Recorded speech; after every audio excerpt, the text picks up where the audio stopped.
Alrighty, folks, we're about to go into Div D East matchup between Church of Murky versus Zul'jin Distillery. We have some interesting bands here. Church of Murky was higher seeded, so they got to pick whether they wanted first pick or hero pick. They picked up map pick, so they started off with the band Towers of Doom, followed by Zul'jin banning out Sky Temple, another ban on Cursed Hollow from Church of Murky, and then a ban on Volskaya from Zul'jin, which leaves us on a Dragonshire pick. We're just waiting on them to make the lobby. Here we are. Join in there. And it'll just be a minute while everybody gets into the lobby, gets ready to go. And, oh, hello, the dude says hi in chat. And thanks for casting. Well, you're very welcome, the dude. You are welcome, new best friend. Alrighty, so this is my first NGS cast, so I apologize if we get a little bit weird here. It is a very basic cast, so we'll see how it goes.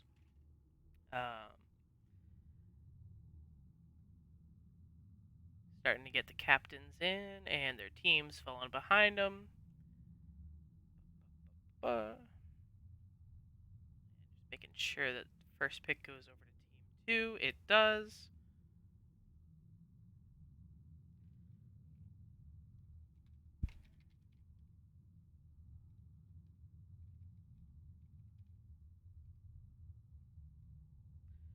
Alright, just asking on some band status, so I'm going to check that out real quick.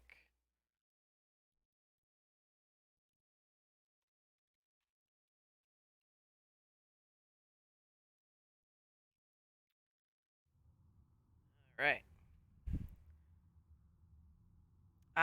Stream has not changed names yet.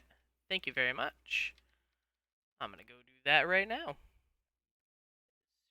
as I can get there.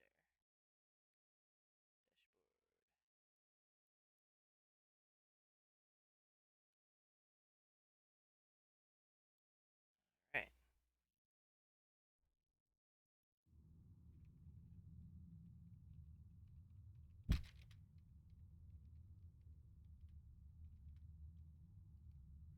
Alrighty, a little bit of a hiccup there, but it should be fixed now, hopefully. Alright. And looks like we're just missing 2 more people, and we'll get into game number 1. So, Brightwing is banned on this map, which is sad for the little dragon, but hopefully we'll see some spicy globals going on here, maybe a Falstad or a Dahaka. I don't recall offhand whether either of these teams runs those on a regular basis. I do know Zul'jin Distillery has run Juice Pirates before, so maybe they'll run a Morales to try and use that as a global. We'll see. I am interested to see the hero bands here, though. Some spicy carries on both teams, so we'll see how that goes. So these two teams are spaced by 3 ranks in the final rankings from Season 7. Church of Murky being number 4, and Zul'jin Distillery being number 7. But if I recall correctly, there aren't a whole lot of points between the two.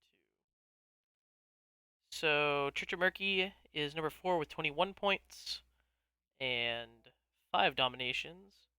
And Zul'jin Distillery is number 7 with 20 points and 4 dominations. So there's 1 point and 1 domination between the two teams. They have the same amount of map losses, so it looks pretty close overall. Look and see how they fared in their matchup this season. So Church of Murky versus Zul'jin Distillery was a 2-1 in favor of Zul'jin. So we'll see how this goes. Church of Murky looking for a revenge match, and Zul'jin looking to carry on the theme of winning, winning, winning. It was a 2-1 though, so it's not like they got stomped. And if I remember correctly, it was a pretty peaked battle, pitched battle. One of those is a saying, I'm sure. They're joking about 3v5, 4v5. Ooh, boy. Spicy, spicy. Who needs a full team to win a match, am I right?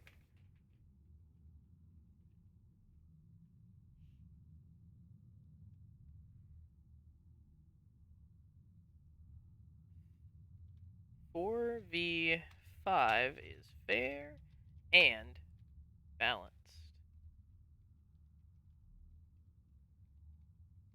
Blizzard motto. Ba, ba, ba. Trying to think of who else I'd like to see on this map. Probably a good healer like an Anduin, something like maybe an Alex, depending on the rest of their comp. Like I said earlier, I could see Zul'jin going with the Morales. They also like to play some other um, interesting supports. Wouldn't mind seeing a Rhaegar on this map either, because he can take the camps very quickly. On to solo laners. I'd like to see either a Shen or a Rexxar either getting banned, picked. Those are really strong on this map. The Haka, as I said earlier. Yes, Cho and Gall are in fact the best bans. That's why ban Cho is only half of a team. They need to ban Gall in order to be a full team. But in all seriousness, I do like those guys. It's a good group of people. Sure. I mean, we all know that the best bans are Cho, Gall, and Murky. Or Cho, Gall, and Vikings. Because why not?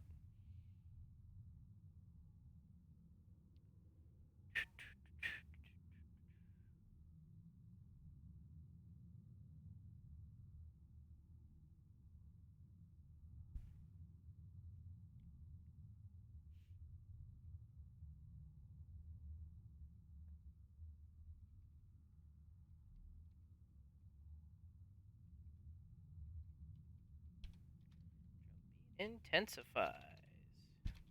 I can spell, don't worry.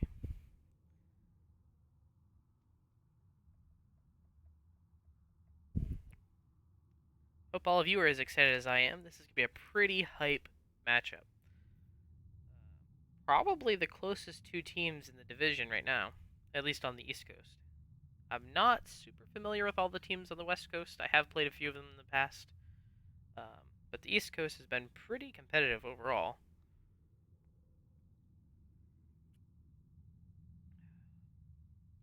The gap between 4th and 8th is actually only like 3 points, maybe? It's very close. Let's see. 4th is 21 points, and 8th is 18, so only 3 points difference between the two. That's pretty crazy. Hey, he's logging in now. Excellent.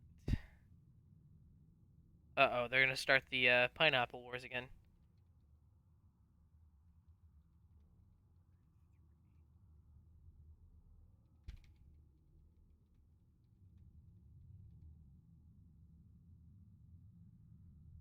Oof, shots fired. They're arguing over pizza already.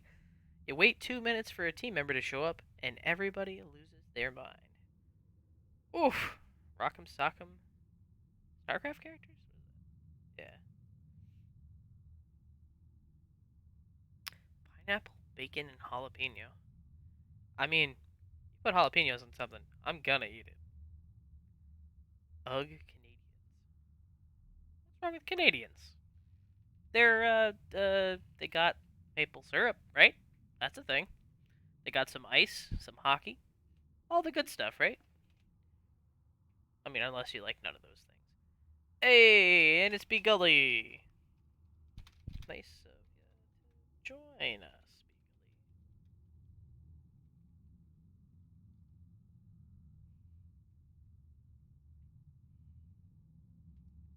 Caster.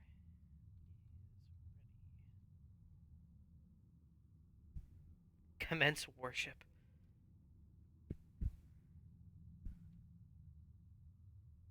All portraits synergized. Synergy is too OP. Can't beat Synergy.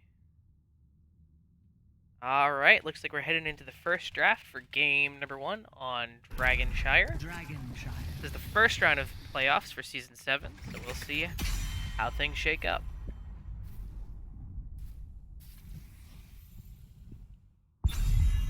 First ban on the side of Zul'jin Distillery over there on the red side.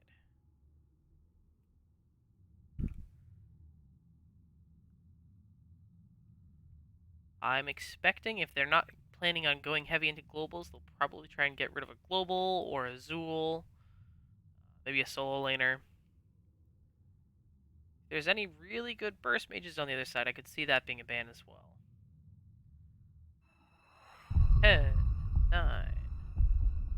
The anticipation is killing me. I want to know. I want to see it. Heck, I want to even be in the game. It's going to be Kira banned out first. Smart ban. She's pretty darn strong right now, even with the talent fixes that were kind of a nerf, but not really, because she wasn't supposed to work that way. And we're going to get Rexxar being banned out by Church of Murky. I like both of these bans so far. I didn't predict the Kira, but the Rexxar ban right up where I was talking about earlier. He can really control that top lane. Once he gets a hold of it, it's going to take 2 or 3 heroes to go up there and force him out, and that's going to let you win the bottom lane. Really can't let that go. Ooh, interesting. The Sylvanas being banned out by Zul'jin Distillery. That's interesting, because if I remember correctly, Be Fresh likes to play Sylvanas. Excuse me. So that might be an interesting ban. Probably a target ban for... I can't even remember who the sustained damage was on Church of Murky. And the Jimmy ban. Probably targeting Be Fresh. I'm here to help. Jimmy gets banned out, and Jaina is the first hero picked up on the side of Zul'jin Distillery. Currently being held by Ankleshot. We'll see how that shapes up by the end of the drafting phase. Alright, what are we looking at on the other side?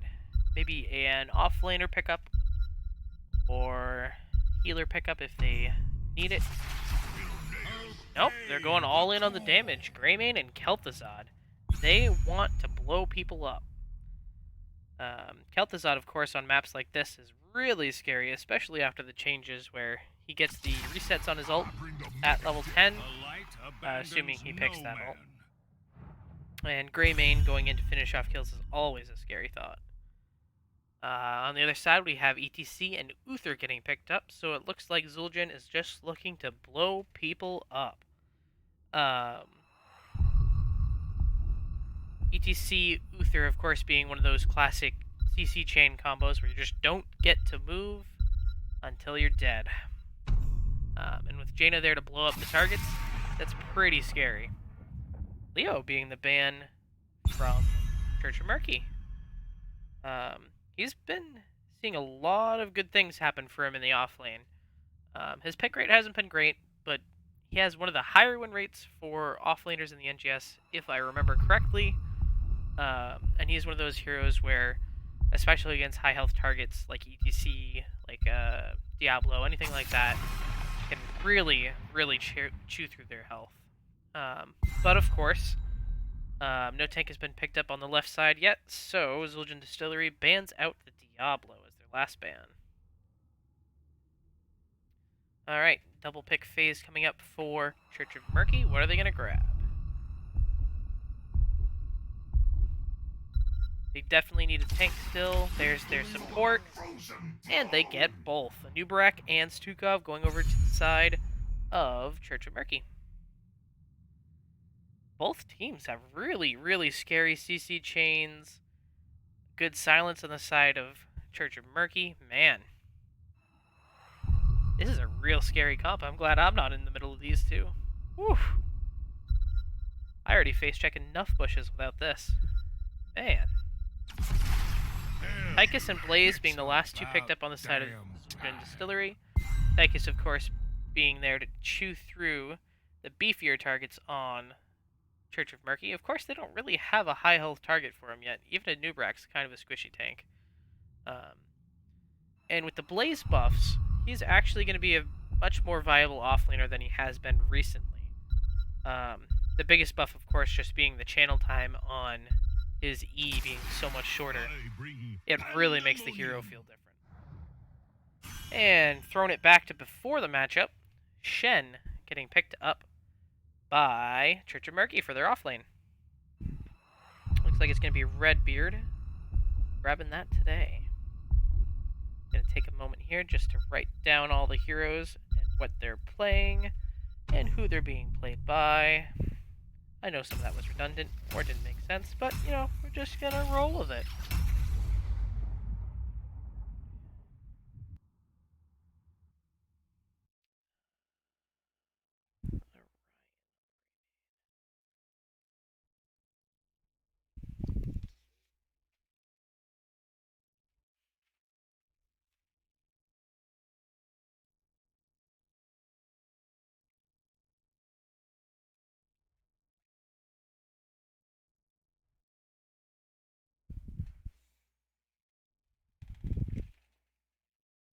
Alrighty, folks.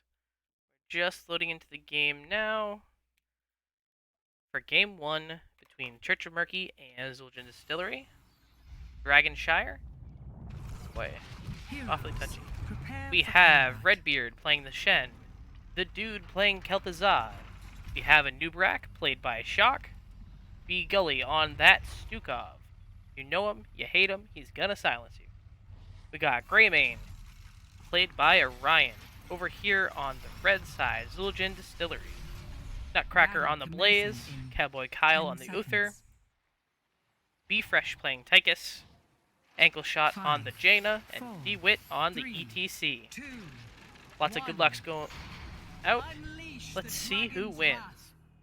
Looking at the draft, I kind of like Church of Murky's draft a little bit better. Both of them have the crazy blow-up strats, but I think the range of the combo from Church of Murky is a little bit further, and that's going to give them the advantage here. Immediately going up to the top lane, Blaze is going to get some XP.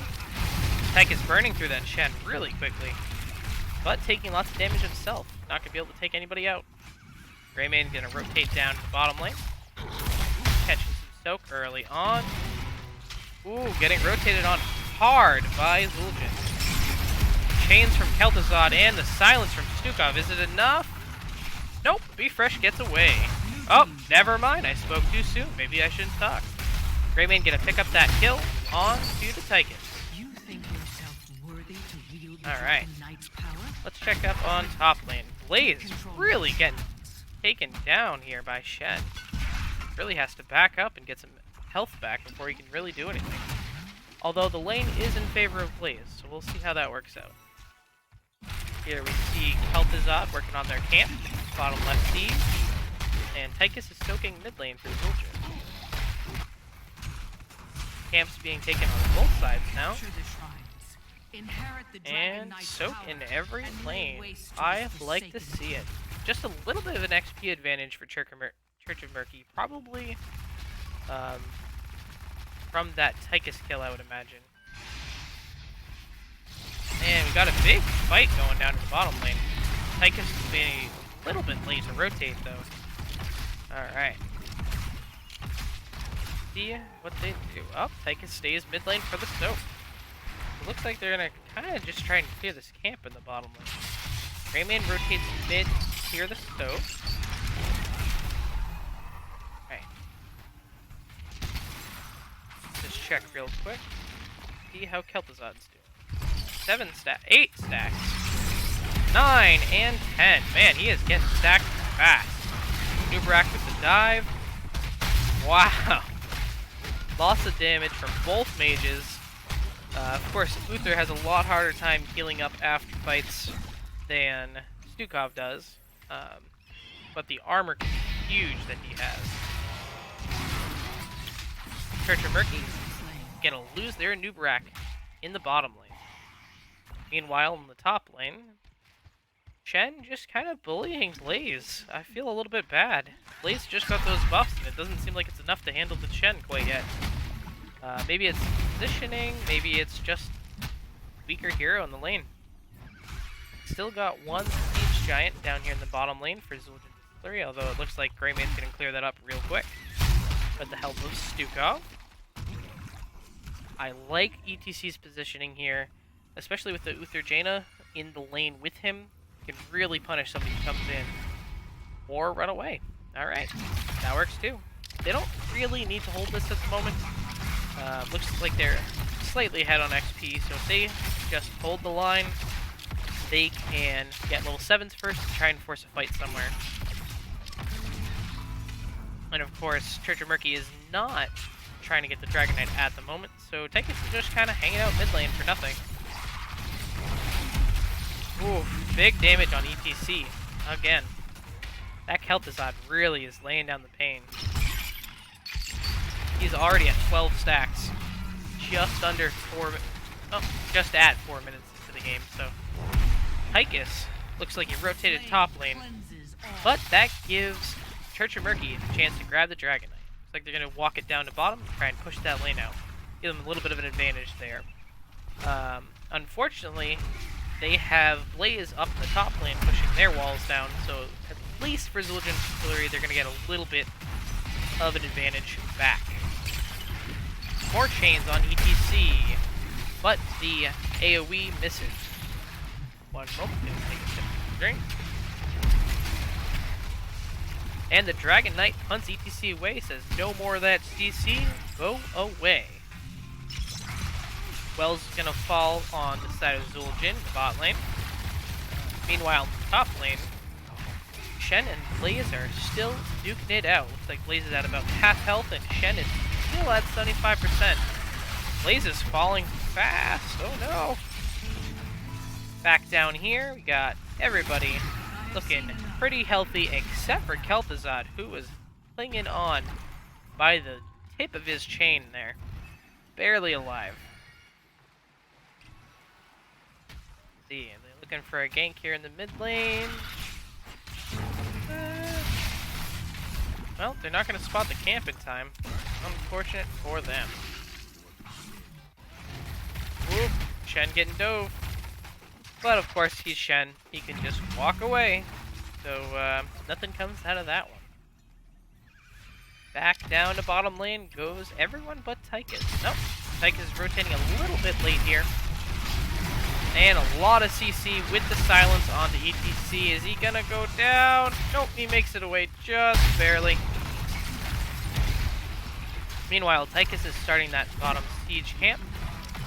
I don't know about this. They have a huge wave with two giants pushing in the bottom lane and the whole enemy team. I feel like they need him to push in and deal some damage here. Oh, looks like bottom fort's going to be going down. There it goes.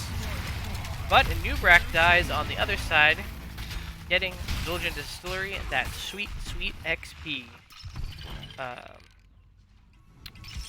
Actually, Zul'jin Distillery is going to be the first ones to get level 10s here. Let's see if they can get that XP from this bottom camp here. The shrines will soon be active again. Good positioning from Blaze, a little bit spicy from Tychus, but you know, he is pretty thick for an DPS. Let's cut up to the top lane. Redbeard doing alright now against this Blaze. Blaze almost out of mana again. He's really struggling up in the top lane. I think Shen is probably still too much of a match for Blaze solo lane. Top bruisers being taken by Church of Murky on the left-hand side. And of course, there's the Shadow Fissure from the Kel'Thuzad. Level 10s by both teams. We have Panda Pals, Shadow Fissure, Curse Bullet, which you just heard. We have Cocoon, Flailing Swipe, Mosh, Question, Laser, Ring of Frost, and Divine Shield. Tychus getting a lot of damage, but the ring comes out, grabs 2. That's a lot of damage. Cocoon out on ETC. A Nubrak goes down in the middle of all this. And that's ETC with the invulnerable. But Tychus is the first to fall there, followed immediately by the Stukov. So overall, that was a 1 for 2, I believe. Pretty good for Zul'jin Distillery. They might be losing the top lane right now, but they are burning through the bottom lane and all its heroes like it's nothing. Alright. Good trade for them. They answer the bottom lane pressure and add to it a little bit of their own. Red team has destroyed. Meanwhile, up in the top lane, towers are not looking good for Zul'jin Distillery. But they've got that XP lead. They've got the kill lead right now. Although it looks like Blaze is in a little bit of trouble here.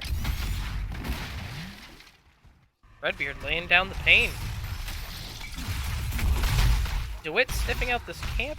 Can they rotate to contest? It doesn't look like they're going to.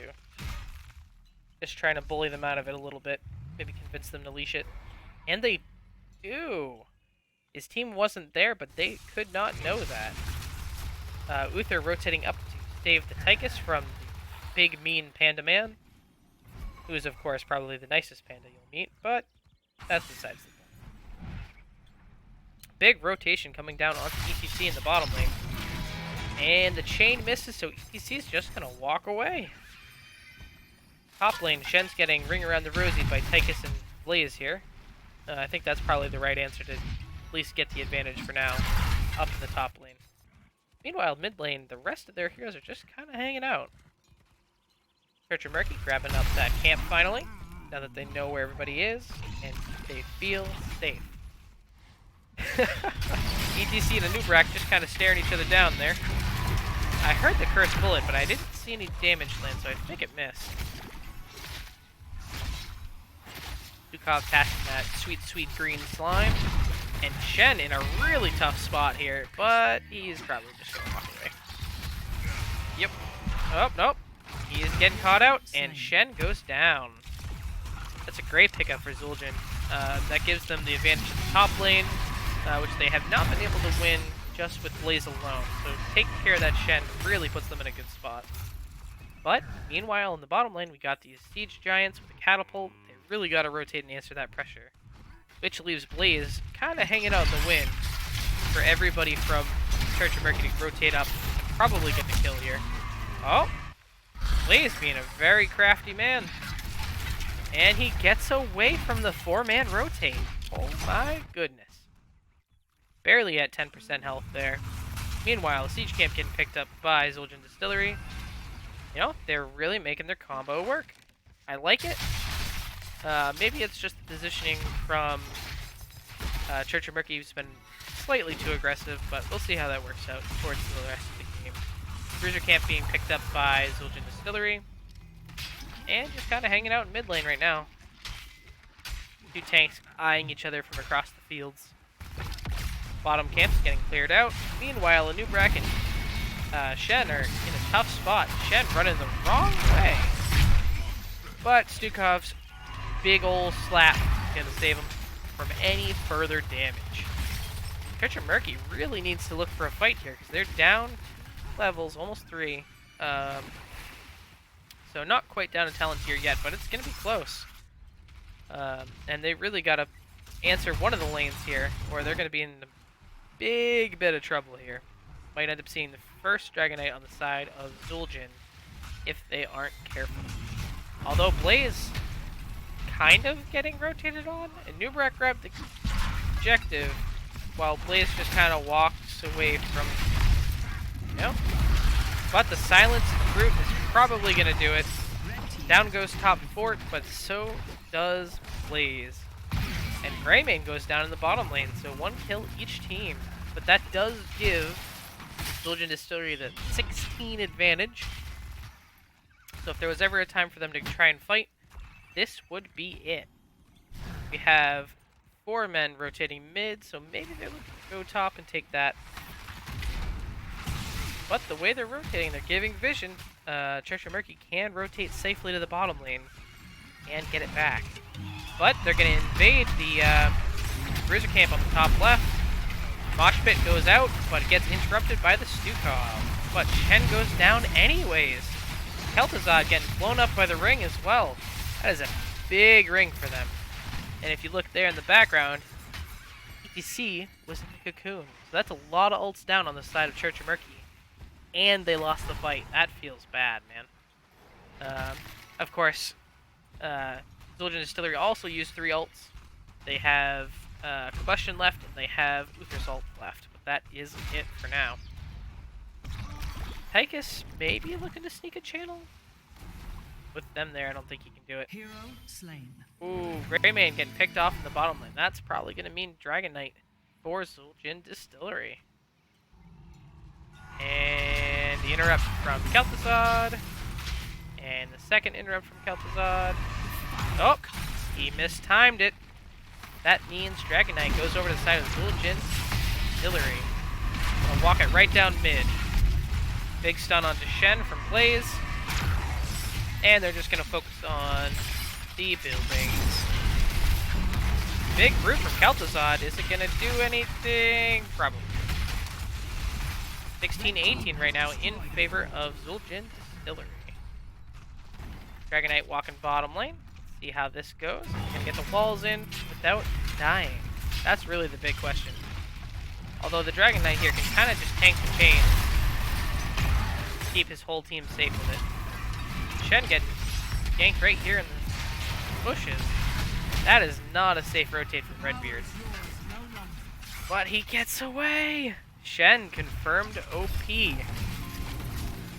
Big chains from Kel'Thuzad in the bottom lane. Tychus blew his ult. Although it's probably just zoning done. Ooh, web wrap onto Tychus, but the Mosh hits 3 and the whole combo hits their team. That's gotta hurt. 2 kills so far for Zul'jin Distillery, and they're marching on the keep with only 3 members of Church of Murky left up. And they lose minions and kind of back up a little bit.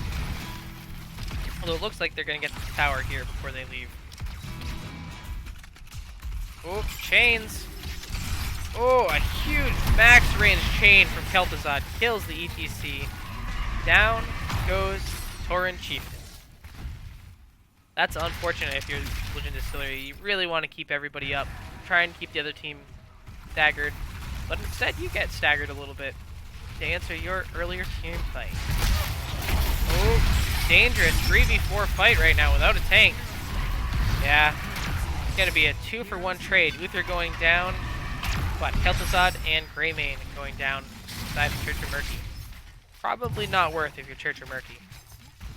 Sure, killing Uther is all good and well, but you're already down 2 levels, about to be down 3, with a talent tier advantage, just 20 talents here, which you really can't afford to do at this point in the game.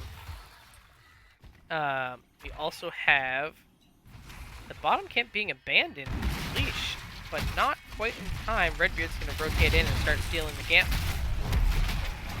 Shock checks the bush, but nobody's home. They all went mid to grab their siege kills. I like that call. They don't have ETC right now, so they really don't want to fight into the new Brack stuns. Although they did just get 20s, so they're about ready to fight. Blaze in the, ETC in the top lane. Gonna be taking that top channel while they grab the bruiser cannon. For the side of Zul'jin Distillery. Meanwhile, in the bottom lane, they're not really soaking. The whole team's in bottom lane, which you really don't want to do when you're down 20s. You really want to kind of try and bounce between the shrines with as many people as you can, and keep soaking that sweet, sweet XP. But we'll see what happens. Oh.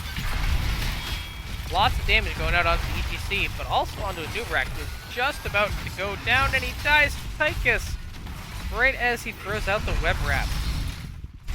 Where's that? Oh, that was the secondary channel.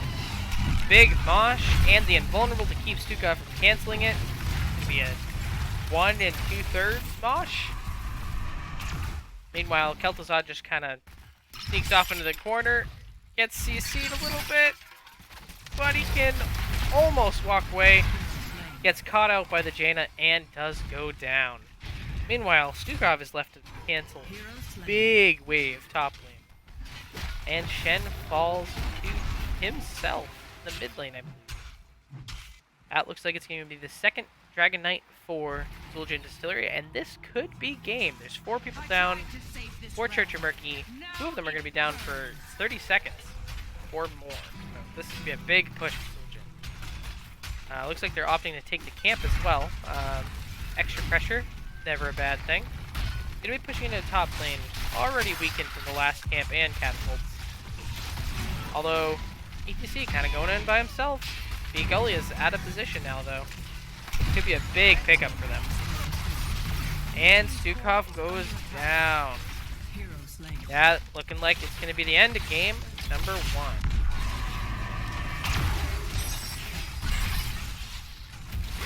Score is down to 90, 80. Ooh, lots of chains onto the Blaze, but a big combustion. Really going to keep it enemy team moving. Healthazad getting chained and blown up. GG. Well played. Wow. Talk about a crazy, crazy game number 1. Honestly, I think the big deciding factor there was probably the Jaina. Every time the ETC went in to stun anybody, she threw out that ring and took everybody out. Although Bfresh put out some serious damage numbers in that first game.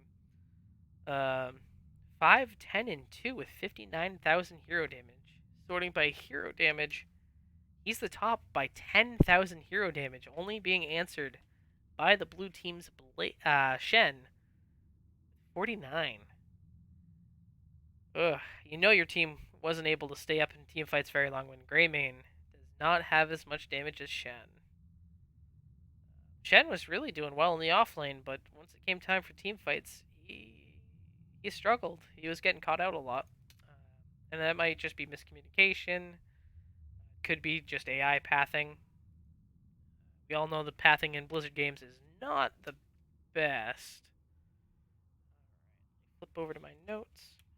I'm feeling like it might be an ETC Jaina ban on the side of Church of Murky for game number 2. We will see. Waiting on the teams to give us some inclination of where we're going, what we're doing. Of course, the choice now goes over to Zul'jin Distillery. To Church of Murky again, as they did lose game number 1, their map choice. Right, let's see if we can get in touch with Redbeard. Ooh, looks like we might be getting a co-caster. Gonna get in touch with him real quick.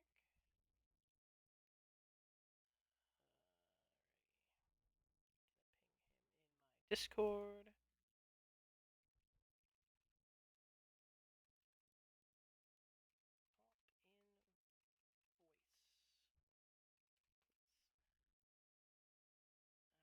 See if we can grab ourselves a co-caster, and I'll drag him into the lobby. Ooh, lobby invite canceled. I was too slow.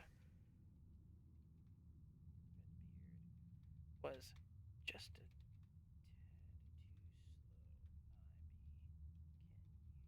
send.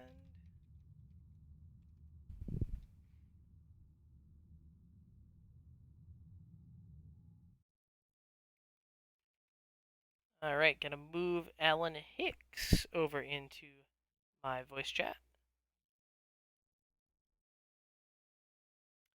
Hello, Alan. How's it going? Hey man, how about it? Oh, it's going pretty good. Did you see any of game number 1?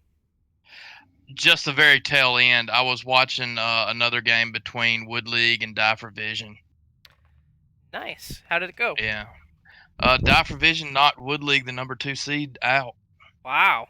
Die for Vision, sleeper hit, I guess. The last game wasn't even close. It was 16-1 on Cursed Hollow. Wow. That is a rough game. Yeah, and I don't know how they only managed to have one death when Wood League had Leoric, Jaina, Diablo with Entomb, Ring, APOC combos.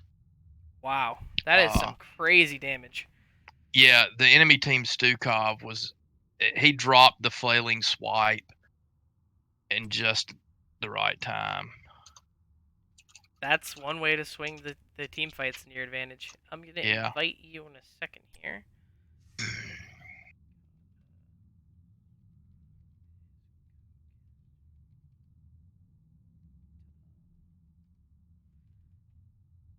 All right. So game number 1 was on Dragonshire, which was the map pick of Church of Murky. They opted for that. They banned out Rexar, Jimmy, and Leo. Zildjian banned out Kira, Sylvan, Diablo. Um, Church of Murky ended up with the Kel'Thuzad, Greymane, Stukov, Anub'arak, and Shen. So they went for that crazy blow up comp. But Zildjian Distillery, not to be outdone, also took a crazy blow up comp, which ultimately ended up with them securing the win. They had Jaina, ETC, Uther, Tychus, and Blaze. They just blew people up. That was the story of that first match.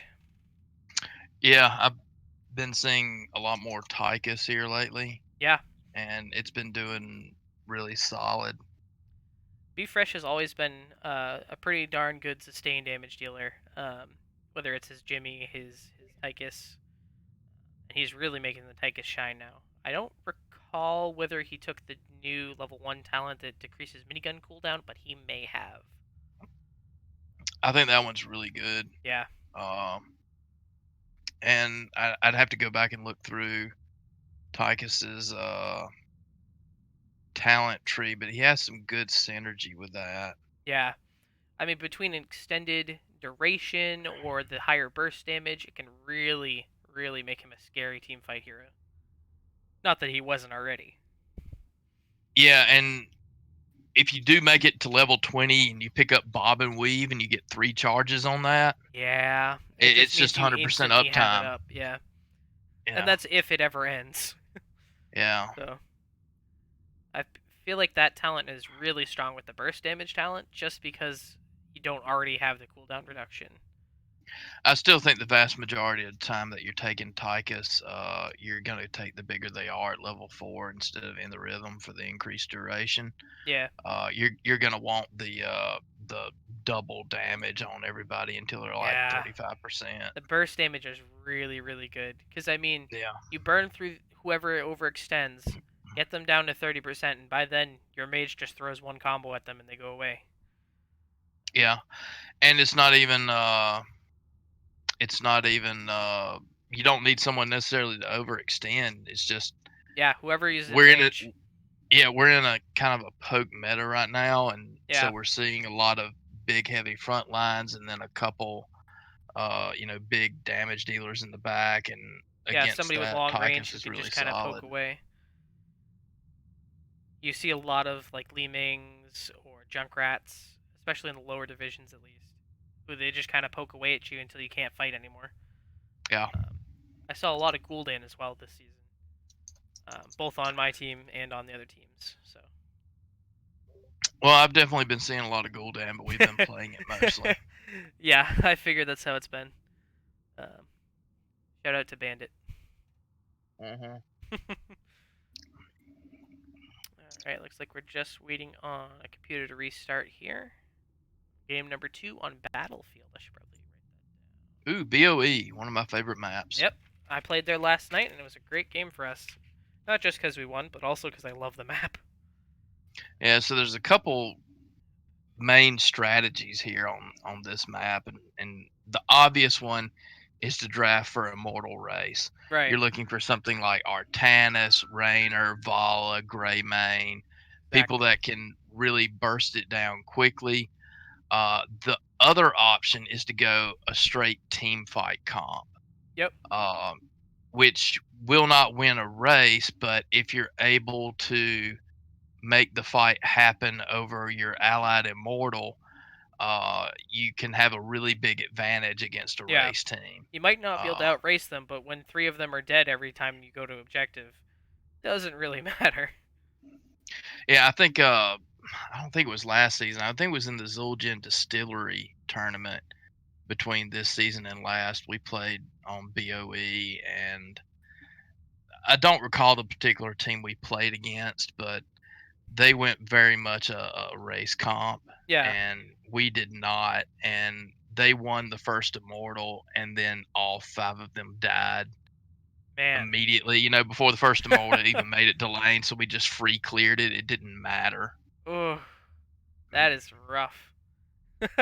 Looks like they're just swapping people around at random. Gonna have a spicy game here, guys. All random, all mid, on a 2-lane map. Let's go. Yeah, and apparently I'm subbing. Apparently. The spiciest of games.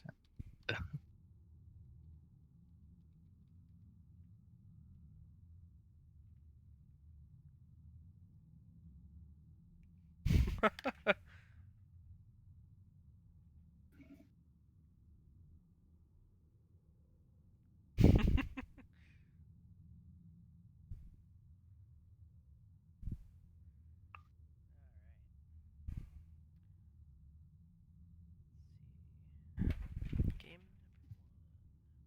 Church of Murky.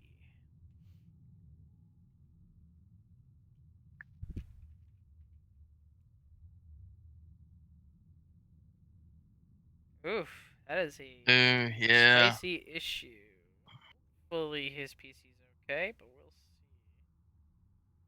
Fingers crossed that he actually gets into the game.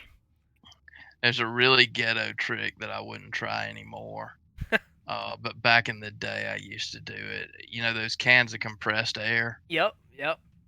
Take one of those, turn it upside down, and spray it on the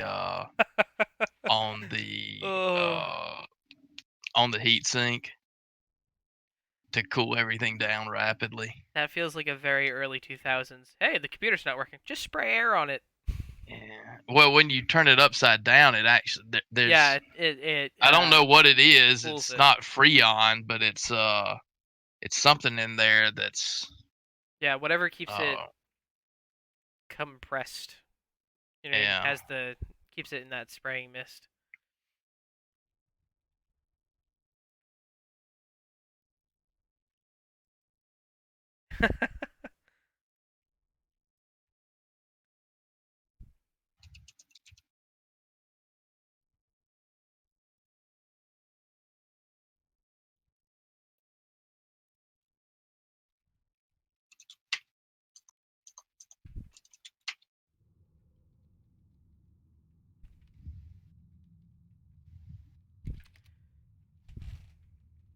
Night shift at the Holiday Inn. Oof.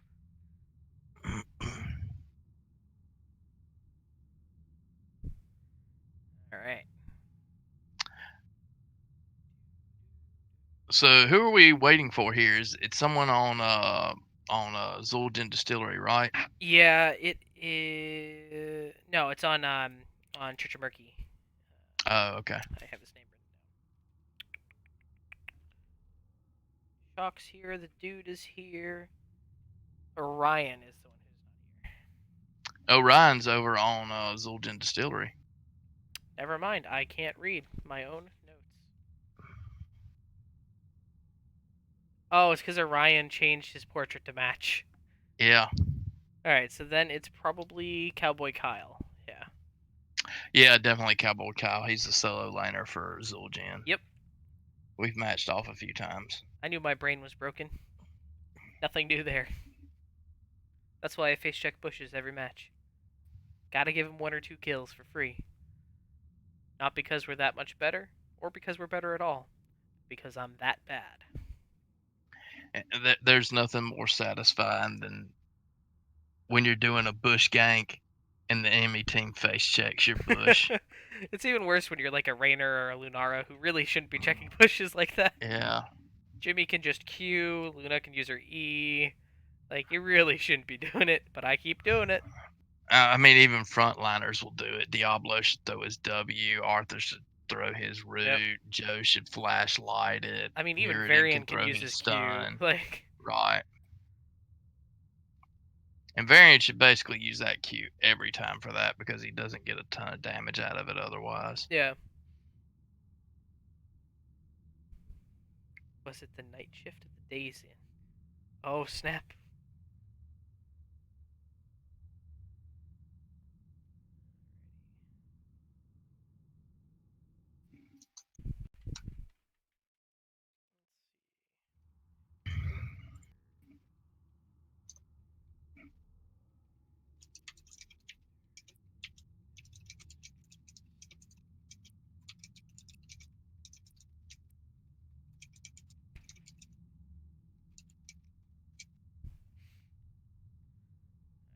see where we're sitting.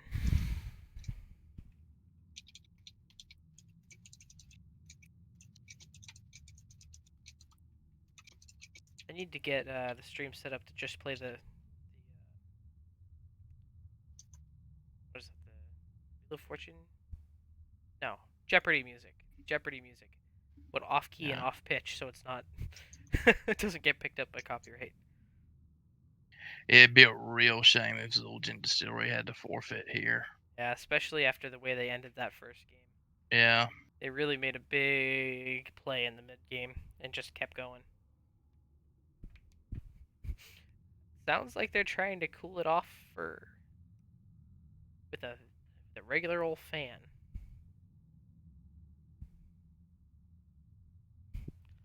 Fans are in fact important.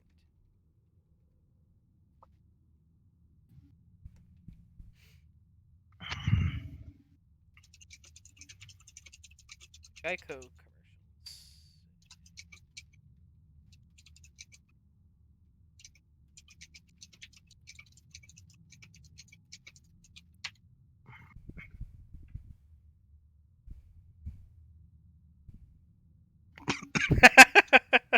Ouch.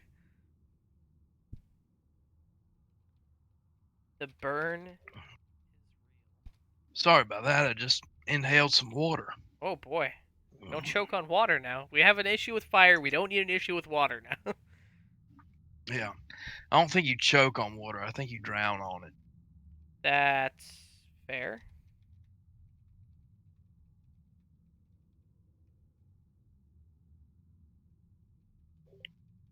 Banter back and forth between the teams, who have kind of mixed themselves up for the memes.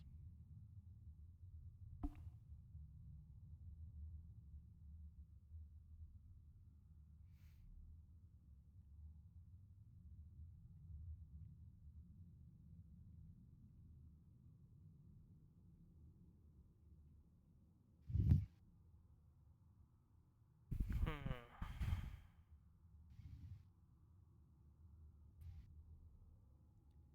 I think the technicality is that for playoffs it's 15 minutes between games, but I think someone has to call the clock, though. yeah. And nobody's called the clock. Hmm. Nobody's called the clock. Yeah, I'm gonna go and just read up on the rules while we're sitting in the lobby, just so I know what we need to be doing. Playoffs.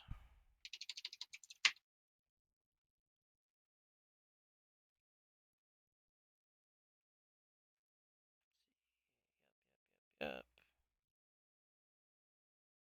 Pause time increased from 10 to 15 minutes.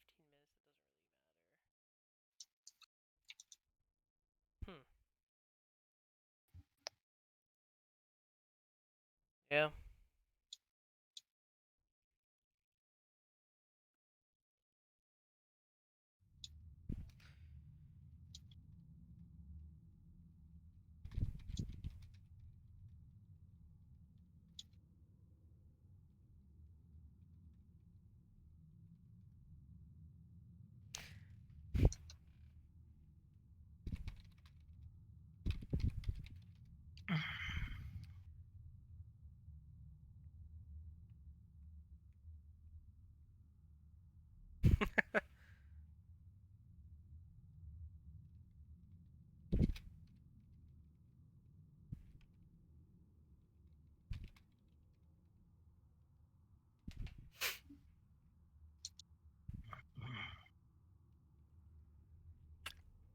Apologize if anybody heard that. That was my super loud Gatorade bottle.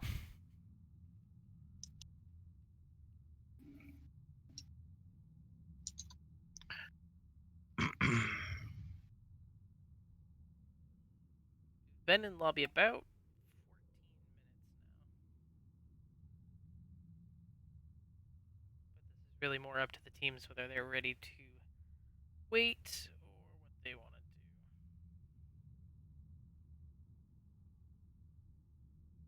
It's starting up now, hopefully. Yeah, it looks like there's no thing about delay of game as far as Yeah, change. So I think we'd still go by the season rules, which state that uh, you've got 15 minutes, and after that point, if after that point has passed, the opposing team can ask for a forfeit. yeah, but it's up to the opposing team to make that choice. Yeah. And given the competitive nature of the two teams, they tend to want to play each other as much as they can. Doesn't Well, look and like either team's generally really. speaking, people don't join NGS because they want to win by forfeits. That's They very join true. because they want to play this game. Exactly.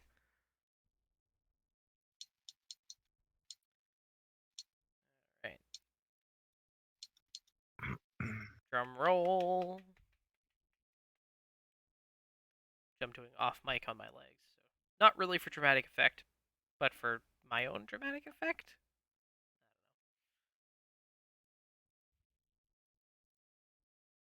He is online. We are almost rolling.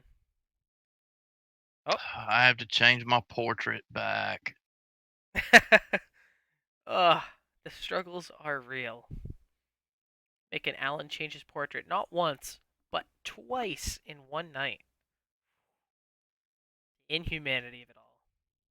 Yeah, but now I have to find the right one. And I have Yeah. to find it before anybody from my team notices that I've turned traitor. There we go. Well, at least it's one of the Hero Storm ones, so it's kind of easy to find those. That's why I use mine. I believe the Hero Storm portraits are just flat out the best. So funny. Every time I see our portrait, I just play the John Cena theme in my head over and over again. Probably why we play on Infernal Shrine so much. Well, that Become and the Infernal brand Shrines is theme. just a really good map. Yeah. It's been It picked a hits ton everything this right. season. Everybody likes it. Yeah. It's one of the fairest maps. There's not really a lot of things you can complain about. The strategy for the map is pretty straightforward. There's not a lot of crazy tricks to it. Yep. And it's got a ton of camps too. What Yeah. is it? 5? It's 5 camps? Yeah. Yeah, you've got two bruisers for the top lane. You've got two of the spear throwing, what are those, knoll camps or something in the mid lane. And then you've got a neutral knoll camp in the bot lane. Exactly. So that's a lot of camp pressure you can get if you draft for a good camp clearer. If you have a Greymane or a Vala or even an Artanis, you pick up those camps on pretty much on cooldown. You get a lot of map pressure. Or if you take them right before objective pops, the top bruisers can do a lot of work.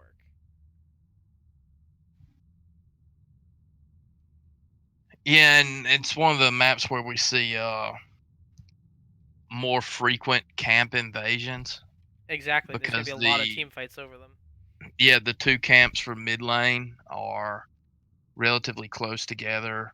They're Yeah. relatively close to the lane. You don't have to go a great deal. Yeah. I mean, for instance, you never see an invade on the siege giant camp on Cursed Hollow because Right. it's It's just too just too far far. away. There's no. It's a waste of experience.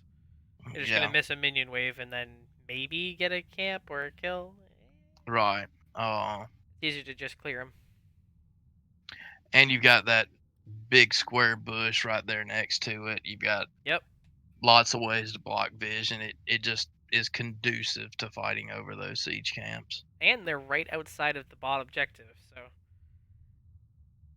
just encourages people to be there, be fighting right before the objective starts, which Yeah. is always interesting because you can get an early pick if you're behind on XP. You can get an early pick before the objective if you're ahead on XP. Yeah, Really, it's also sort of the right size. It's big enough that globals matter yep, and small enough that you don't have to have them if the yeah. enemy team It's does. not gonna end you if the other team has a Dahaka. unless it's Alan. Uh, but it's also still going to be useful to have a Dahaka to teleport in mid-fight, and you're going to be up a level Falstad, or B two. Dub, Exactly. Abathur, Right Wing's also Stage really Dive good for the. ETC. Right Wing's also really good for the bribe on this map. You can take that Bruiser Camp really quickly. All right, looks like we're about to get started here. BOE. Let's get rolling.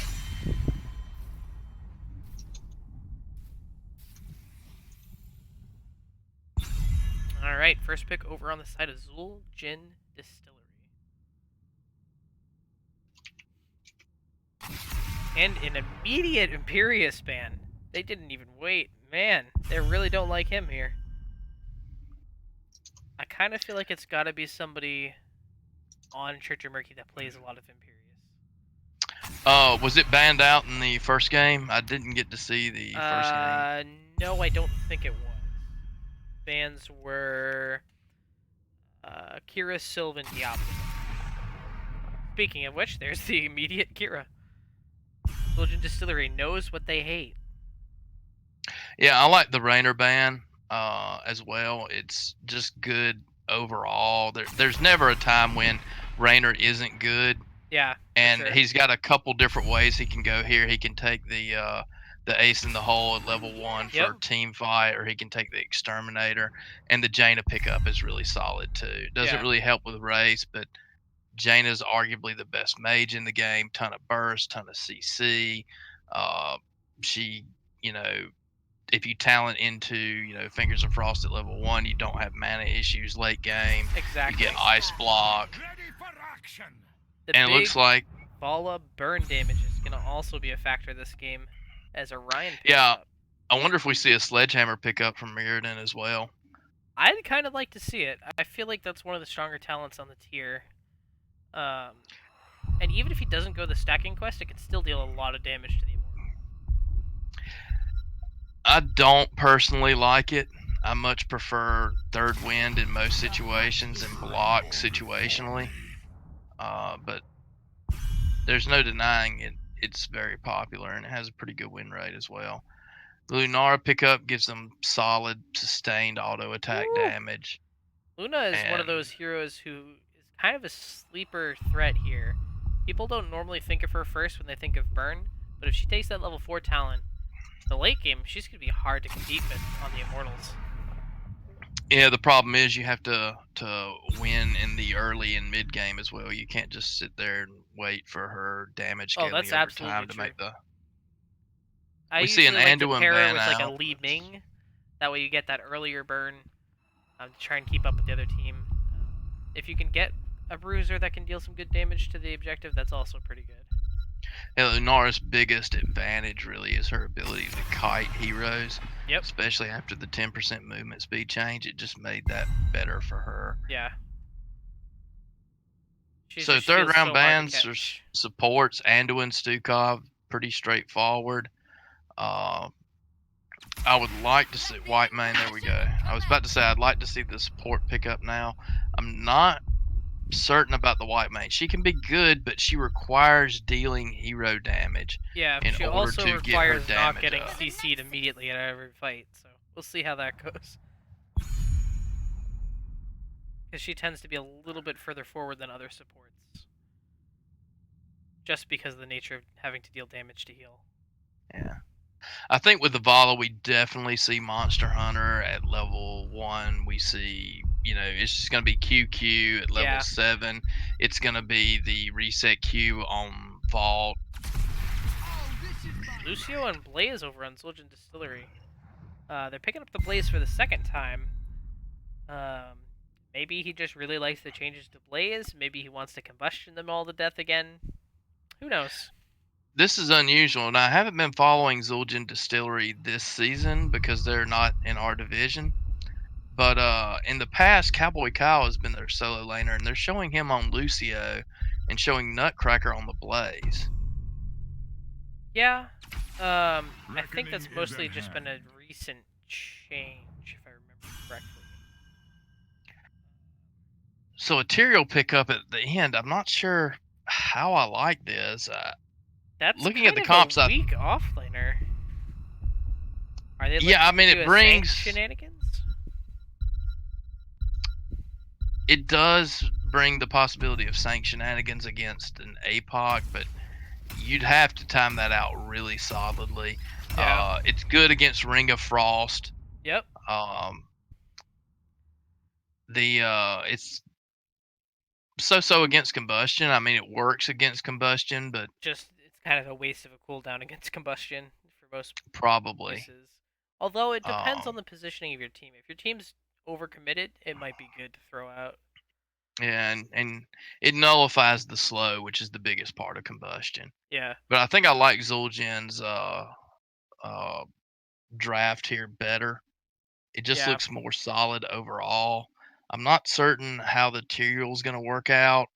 I assume they take sanctification, but they might try some shenanigans with a uh, a, a stacked up Muradin and Judgment Yeah. to Try try and and just delete blow one of the people up. backlaners. Alright, on the blue side, we've got Shock on Muradin. We've got B Gully playing the White Mane. The Dude on Orphea.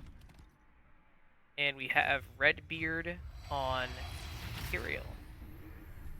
And for Orion is Zul'jin Distillery, we've got D-Whip playing the Diablo, Ankle Shot is on Jaina, B-Fresh is on the Lunara, Cowboy Kyle will be playing the Lucio, and Nutcracker will be the solo laner on Blaze. And Tyrael, of course, splitting off to the solo lane at the start, which isn't very surprising. I wouldn't expect to see Muradin up there, at least this early in the game.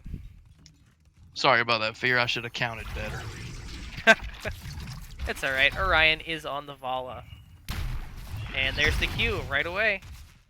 Check the talents real quick. Yep, Q build for Vala. And third wind on the Muradin. It's not the Q quest at level 1.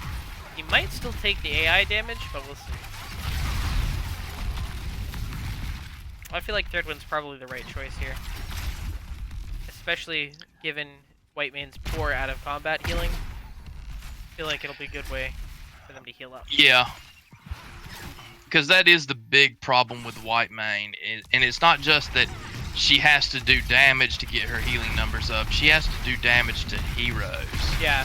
If she could So we're seeing get a pretty reduced solid healing on minions, that might be good for her, but I don't know. And she might need something like the Ariel treatment they've done recently. Yeah. Give her some way to get healing out or mana back or something. Top lane's about what you'd expect. Nutcracker on the Blaze is beating out the Tyrael at the moment, but it's kind of tit for tat. Yeah. Whoa. Diablo getting blown up between the Vala and the Orphea. He just can't stay up. And Luna And the goes Lunara down. falls immediately Wow. too. That was a great Storm Bolt from the Muradin Yeah. to secure that kill. And They're going to rotate directly Yep. onto the camp. I like this play. I would like to see the Muradin start to position up here to anchor.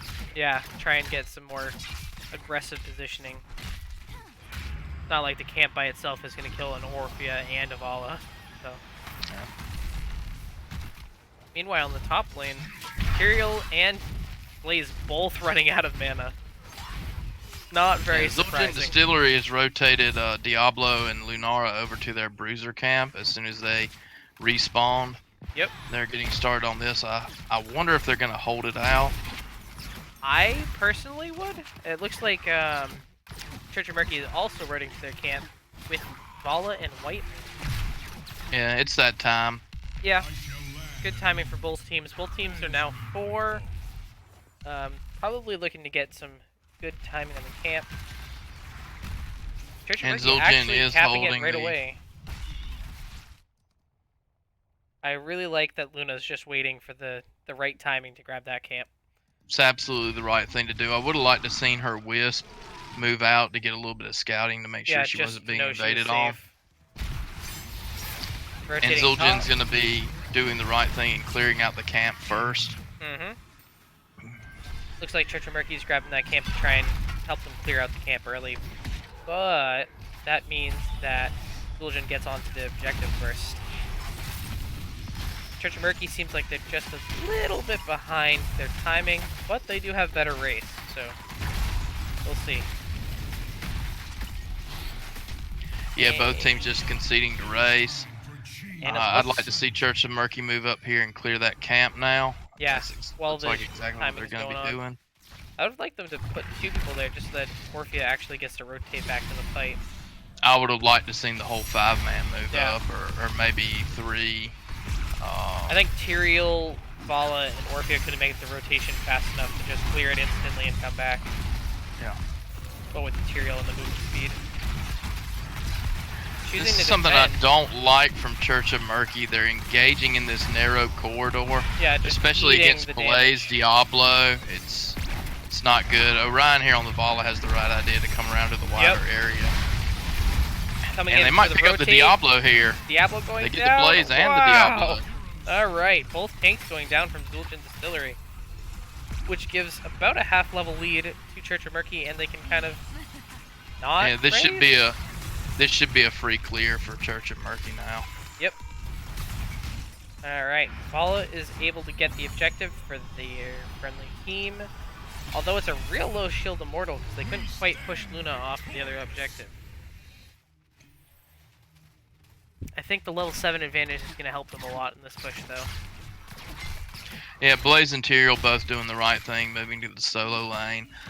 A lot of people don't think about the importance of a solo laner on a 2-lane map, particularly, you know, this and Braxis. It's a good bit of distance between the two, and these maps have 33% less available experience than a 3-lane map. So it's important to soak every minion you can. Yeah, you need that wave every time. They all represent a much larger percent of your XP over the course of the game, so especially in the early game, you want to make sure you're always catching that soak. And Church of Murky's really getting a lot of work done here. They're going to pick up Lucio that looks top like 10. he might have melted his computer again. Oh, Oh boy. that would really suck. Church of Murky's definitely going to get this top 4. They got a lot of value out of that first Yeah. Immortal. Burning it Not really only did they fast. they got the front wall, and they picked up a kill as well, which basically conceded the fort to them. Yeah, that's really rough for Zul'jin Distillery. It doesn't help that their support was dead, but and now his computer's also dead, so ugh, not a great situation for them. That is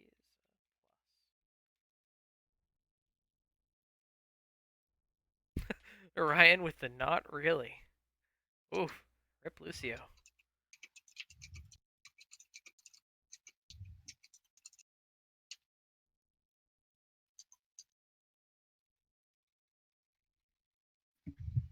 By the way, we can only type in observers, so I don't think they can see us. Eh, that's alright. We're gonna backtalk them from the great beyond.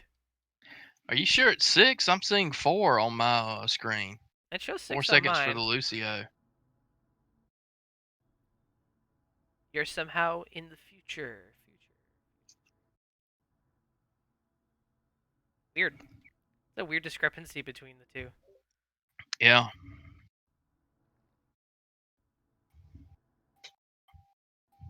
I mean, are you seeing the Orphea Q thing hanging in the air about to land? Yeah, yeah, I am. Strange. So we're at the same point in the game. It's just showing a different timer on Lucio. What's your actual game time saying? 5:32. Yep. Weird.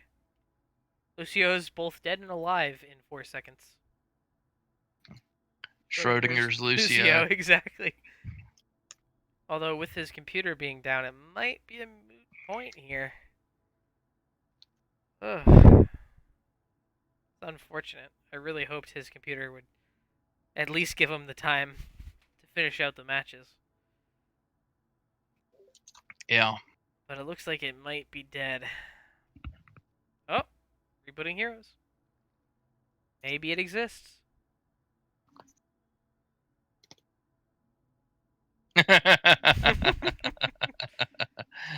The dude Yeah, with the fidget spinner. Oh, I thought it was a fan. I mean, it might be. I don't know.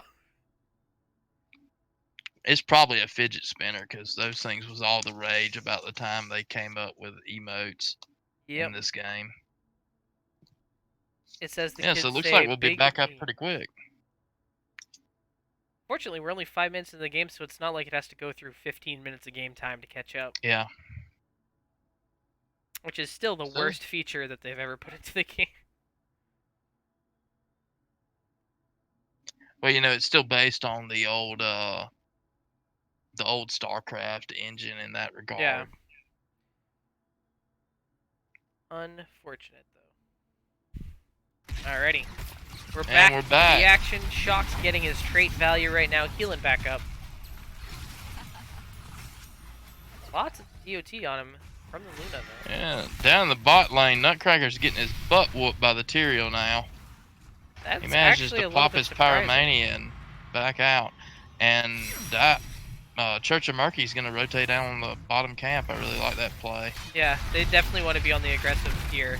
It is a 2-lane map, so there's not a whole lot of different objectives to take. Yeah, I would so you like wanna to take what you see. can get. I would like to see Zul'jin Distillery take that top one. Yeah, they just saw the bottom camp pop, so they know they have a little bit of time. And it Even just if they came off rotate right away. cooldown. Yeah. I think the thing is nobody looked up there and saw it had like 6 seconds before it would come on cooldown. Yeah, if they had just stayed, they could have taken it and then rotated bottom. I mean, either way, they end up with a camp and some aggressive push on the bottom wall, but now they have to answer top push, and it looks like Tyrael might get picked. Nope, he's Tyrael, he's fine. Should have known. My He's tough 36 to level kill. Tyrael should have let me know. And bottom well goes down. That's a lot of sustain that they're going to lose the course of the rest of the game. Yeah, Zul'jin's rotated over to their camp. I like that. It looks like dive. Why do I keep saying dive for vision? They were playing an earlier team. Church of Murky's rotated onto their camp as well. Both teams should just pick this up as soon as it pops. Yeah. There's no need to delay this Yeah, out. there's only 4 seconds to the objective, so. Alright, they decide to delay it out anyway. They're going to rotate aggressively on this Tyrael and try and get him again. I think Looks they get like him. they're gonna get him, yep. That's Tyrael's a gonna get big any trait pickup. value. Nope, he doesn't even hit the wave. That feels bad, man. Level 10's on line for Church of Murky, although Blue Immortal is getting burnt fast. The Vala took Rain of Vengeance, Orphea took the big old Maw, Avatar from Murden. I think that's the Consecrated Ground or whatever it is for Whitemane, and it is Sanct Imperial. Yeah, Scarlet Look forward to that. Aegis is the actual That's name what for it that is. talent. I had to look it up myself. I think just don't see I think Whitemane the enough. text on it is like Consecrate Ground giving everybody Zeal or something. Something like that. Scarlet Aegis is a really strong ult. It's really sort of mandatory for Whitemane, I feel. If you're gonna play her, you have to play that. It depends on how able to dive you get to be. Big APOC coming in, Whoa. big stun chain, and Orphea Ring of just Frost getting follow up. deleted. Ring probably gonna mean dead Church of Murky here. Yep. Because Whitemane's out of mana and now she's getting caught out. Man, That that feels hurts. bad. 3 for nothing. Church of Murky does win the Immortal though with 300 health. Oh, and But they lose Murden goes Mirrodin on down. a staggered death too. So Yeah, and this is pushing despite into getting a the fort. Immortal, they're not gonna get a ton of value on this. Yep. It's like we were talking about earlier. If you can go for a team fight comp, sometimes you can just clear the Immortal for essentially free Yeah, exactly. after getting the kills on the enemy team. And I mean, it's going to get a little bit of damage on the fort, but it's not even going to kill the fort. No, Church of Murky is starting to posture and threaten, but it's only 2 here. They don't have a front line. They get about half of the fort damage. Thus ends my assault on hell. So it was already an injured fort. And it looks like we might have a fight over this bottom camp. Both of the offlaners off in the offlanes. I'm really kind of That's- wondering what Luna is doing with her vision. I haven't seen it in a while. I think, There it well, is. there you go.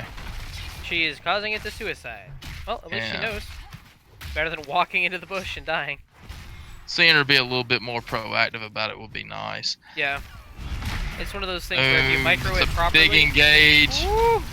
He's able to dwarf toss out. They do burn the chomp all out of the Yep. Orphea though. And one of the Vala ults goes down as well. Although that's less of a big cooldown. Looks like And he they're got gonna start multiple the kill. charges. Ooh. I don't like this with Diablo's positioning. I would like to have him in They place should have before tried to starting. stall this out. They had XP advantage. They could have got 13s first. Ooh, Again, we've got a ring big again. engage with APOC and Ring, and Mirrodin's gonna fall Gets here. Burnt immediately. He had the avatar down and everything. Orphea's in trouble too. Yeah, There she's goes not his getting shadow out. charge. Ooh, My way, mortal. spicy damage. Between the Lunara and the Jaina, they just can't get away. It's a lot of slows. Here you're looking like he might... Nope, just gonna back. Yeah, I thought he might go for it as well. Blaze is Yeah. gonna go up there to sniff him out, and I would have liked Blaze to just back his health and mana here. He's real low on both. yeah. I fight for the glory. I mean, granted, half a mana bar is gonna last for probably the whole team fight, but still. Half health bar is not. And Zul'jin's focusing on the Bruiser camp first rather than going for the Immortal fight. Both teams are really. Yeah. Pretty solid, safe choice. Yeah, given the positioning of the objective. Ooh, burn it. Again, Mirrodin is just getting caught bursted out. down, Oh and there my goes God. the Lucio for the chase follow-up. Cowboy Kyle securing that kill. That's probably going to be objective for Zul'jin Distillery. They have 24 seconds of the 5-on-4. Yeah, Well- and you already see Orphea and Vala have rotated the lanes to get Yep. the cleanup. It looks like Vala's probably going to be able to get that bottom fort with that camp if she goes with it. Although the camp can do it on its own. Yeah, the camp should be able to get it on its own, but Zul'jin Distillery is going to clean it up. They like having forts. Who knew? Well, they've Alright. already lost one. Losing the other would be quite a blow. Yep. Vala going to start burning this objective, which is going to deal a lot of damage in not a lot of time. But it's back to a defensive battle, and Orphea gets APOC stunned again. There's an excellent sanctification following up on the APOC that blocks Cowboy the ring Kyle damage. almost goes down, and oh wow, that was too long being alive. Holy, Diablo goes down. And they're Imperial's looking for the next to fall. Blaze. They're Blaze gonna is get gonna him. Go down, but does Murra live? He's gonna get away. Vala is really tearing into that Lunara. Lunara got Yeah, away the with key difference in that 250 fight. The key Woo. difference in that fight was sanctification. Yeah. In the 4v4s, when Tyrion's not there with him, the Wombo is just annihilating them. Yep. They really need him to land that Sanct and Oh. a big engage on the Vala. Sorry, the Orphea. Orphea taking a lot of Diablo combos. He's just looking to stun her into the wall every fight. Even by It really himself, feels he's bad doing it. though. Zul'jin Distillery should be here pushing with that Immortal, Yeah. and Diablo's just sitting around with his. His You tail know, in he the can't wind. do anything on his own. Yeah. And we got an invade from the or an engage. But Murden taking a lot of damage immediately, but Diablo goes They're- down first. Yeah, he did not have full souls. He was only at 13 souls after Yeah. dying in the previous team That's gonna fight. lose them the so- bottom fort and probably the bottom camp as well, I'd imagine. Meanwhile, in the top lane, Blaze is about to start pushing in on the walls. Tyrael's gonna be a little bit late to get that XP, probably. Lose about probably 4 or 5 minions worth. They're kind of towards the late game stage now. Both teams are 16. The XP is slightly less important now, and indeed he goes straight to the camp to Yep. to He at fight least for caught that. some of the XP as he went by. The big thing there is that tower is starting to look real shifty. I really like this though. They rotate up, grab the camp, force Blaze. I mean, Yep, he can't. they already stay know around. the other team's to be in the bottom lane to clear their last camp. The thing that Zul'jin could have done was, as soon as they saw the enemy team rotating away, try and push down that bottom fort, Yeah. because it's so... I like the attempt to pick up the Blaze here. The Diablo's in place to block it, Yep. but Oh, that It is may a not lot matter, of they- damage. Woo! And they immediately both tap Diablo and Blaze. Ooh. That's a Scarlet Aegis coming out to heal everybody back up. And a beautiful Saint. But it wasn't doesn't able catch to pick White up Mane. for White Mane, but That root just couldn't let them save her. no, but it's a 1-for-1 trade.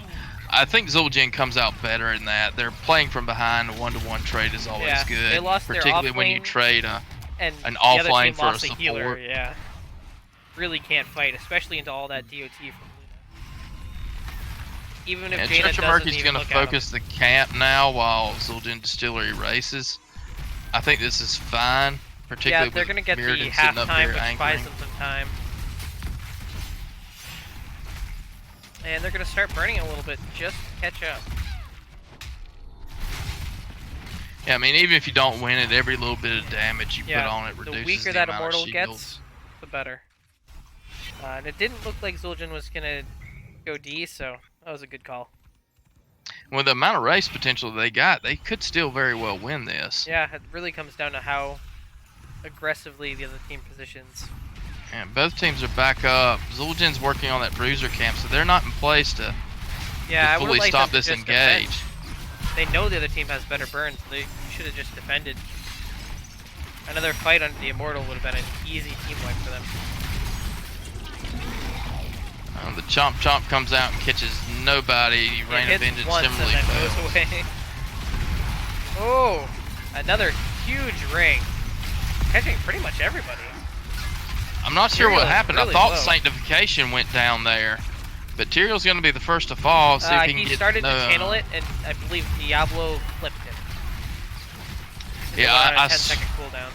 I could swear I saw the animation. Yeah, the animation will play, but it's a half-second channel time, I believe. So. Oh, and the Vala goes down too. Shock gonna live because of his trait. Wow. Lunar Yeah, is I'd like really to see. putting down the I'd damage. like to see Church of Murky just rotate up to the top lane, deal with that camp, concede this they're Immortal. not gonna be able to defend it unless the other team just lets them. All right. Lucio getting blown up again. It's a bad day for him. They're still going to lose this Immortal to Lunara damage. But they at least get a free kill out of it. I mean, I would have liked them to defend their top fort instead, but And the catapults built up on bottom lane and grabbed the keep. Feels that is bad for Zul'jin. really bad for them. Wipes brow from the Diablo. DeWitt letting you know he's feeling some pressure here. Even though they're getting lots of pressure in the team fights. And this should be pretty much a free clear. We still have 12 seconds before Lucio comes off cooldown. Lunara's dead for another 18 now. And Vala's here to help defend now, so it's gonna get the well. And They may probably even save half the of fort. Zul'jin Distillery making that call from earlier to go down, clear that fort and the well. Yeah, I like that call. They weren't going to a get, little bit. with just the three of them, they weren't going to get that fort and top. They saw all Yeah. of Church of Murky up there, get some value somewhere else on the Church map. of Murky It's making good a call. pretty good call overall to try and push top lane. They're probably going to get 20s from the next wave or two before the enemy team can rotate. They can get some walls easy. And I wonder if we see Holy Ground here. I think we should. Yeah, I would be surprised if they didn't. They have it off cooldown. They have 20s. They really should fight here. It's Holy Arena, Scarlet Crusade, Rewind on the Mirrodin. They have all of their ult. Rancor on the Vala. It's not going to be Farflight Quiver. They're going very much the greedy build there. Yep. But they just back away. I would like to Yeah, I see wonder them if they fight could- that. It looks like they're just going to rotate down and clear, but I agree. I would have liked to see them take a fight while they have the level 20 advantage. They're they had just giving fought there, they Zul'jin time to come probably- back. They probably could have either gotten the tower or gotten some kills there and then gotten the tower. In bottom lane, they would have just lost the walls. Now they lost a fort in top lane and defended bottom walls. That's it. Yep. But they're looking to fight now just before they get 20. That is a huge sink, gonna save pretty much Sanctification. everybody. The Chomp Chomp still falls even while the Saint's on, but it's not getting any value. Nope. 2 for nothing trade, and I would like to see them just go bottom and finish. Yeah, looks like that's what they're gonna do. Nope. They got cold feet. Gotta just burn the Immortal. Orphea's gonna clear though for some reason. I'm not really sure about that play. Yeah, I don't like that. Lunar could have called her out. Yeah. And It didn't happen, but it could very well have. They were even looking for it, so. I think that was a little bit too dangerous of a play for like 3 minions. right now, what I would like to see them do is just take the enemy bruiser camp. Yeah. They still have They've got 15 seconds before anybody realistically gets there. and Muradin has sniffed it out. Yeah. Tyrael has his thing on it. They That should've bruiser just gone camp in. would go top lane with the Immortal if they took it, Yeah. and that just makes that push so much better. looks And like they're gonna there goes the engage for it. Muradin to excellent I think call. they should have just taken it earlier, But- but I think it's fine either way. Scarlet Aegis Yeah, and Eternal Feast go down. Blaze uses his teleport, or sorry, Diablo uses his teleport. They're still trying to take that camp. They absolutely should have focused on it earlier. Yeah, if they had taken it earlier, they wouldn't have to worry about this That's exact a situation. big engage, but the Ring of Oh. Frost missed everyone. Yeah. Muradin Dwarf tosses in Oh. aggressively. They're focusing Cowboy Kyle. He should be the first to Vala fall. trades with the Jaina despite being in the middle of the enemy team completely by herself because of the white main heals. Oh, and the Lucio goes down again. This looks like this is going to be a Yeah, we should see three-game GG called series. here soon. Woo. The Immortal is still at 3/4 shield. Three-quarter about half shield, shield. with the bruiser camp and 2 catapults. That's a lot of pressure. Yeah. And there's Diablo's going to go there's no way down. Blaze and Diablo alone can stop this. Yeah, poor Blaze can't do anything here. Yep, GGs are called. Diablo's GG. back because of his souls, but he's not going to be able to accomplish anything on his own. Yeah, no. He can watch and be sad. Man, what a turnaround there. It was even. And then all of a sudden, level 20s hit. And they kind of got cold feet on Church of Murky, but then they decided to go in and just started cleaning up. Yeah, in terms of kills and team fights, it was pretty even throughout the game, but Church of Murky was consistently winning on map. There was never a point in time in which they were behind Yep. on map pressure. Despite having the somewhat unorthodox comp with Muradin Tyrael, we didn't see, any of the more meta solo laners. We didn't see Artanis, we didn't see Johanna. We didn't see we didn't Rexar, no Shen. Yeah, no Anubarak, but they were able to get it done.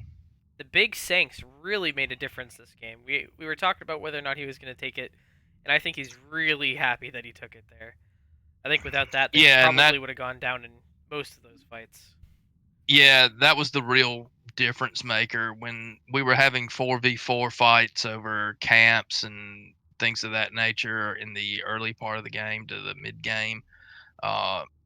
Zul'jin Distillery was getting the better of that. I wouldn't say they were consistently getting the better of it, but they were eking those out. Yeah, they were getting an the advantage kills, a little bit at a time. and they had that wombo available. The APOC into ring. Yep. It was just doing work for them, and when the Tyrael was able to join in 5v5s and they had the Saint, they were able to shut down that the majority of the time. Yep. I think the story of the game there is that Lunara having double the hero damage of Jaina. She was just getting free damage out on everybody that whole game. Yeah. And Jaina throwing out the ring just to secure all the kills was really good. I think she would have had a lot more damage if it wasn't for the Sanct. Yeah. Without the Sanct, I would think that Jaina would have more similar damage to the Luna. And well, the Lunara is putting out consistent damage. That's Jaina true as puts well. out damage in bursts. So it's not unusual to see her damage numbers be somewhat lower, particularly if you're securing kills with her. Because once the enemy's dead, you can't You hurt can't them deal any anymore. damage. Yeah, if you're blowing them up immediately, they don't live. Yeah. Whereas the Lunara is that constant needling that builds up over time, particularly with the poison. Yep. While we wait for game 3, I'm going to take a quick restroom break, and I'll be right back with you. Alrighty, I'll be here looking at numbers. So it looks like we've got a lobby invite. Accept that.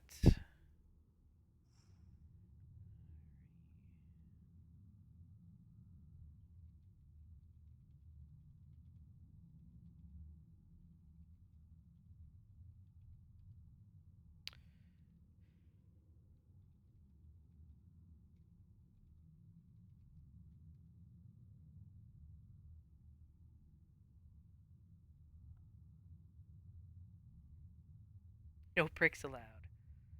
Alright, so map pick went over to XJD. We are going to be on Tomb of the Spoder Queen. Lots of huge emphasis on wave clear, potential to either throw or make a big comeback in the boss pit, like any map with a boss. And bottom siege camp can be surprisingly effective. Um,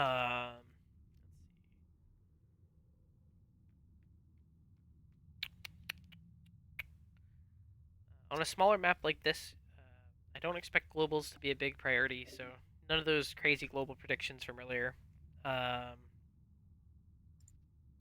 could Have we see. had a map pick for game 3? Yes, we have, and I'm going to invite you in just a moment. So we are on Tomb of the Spoder Queen.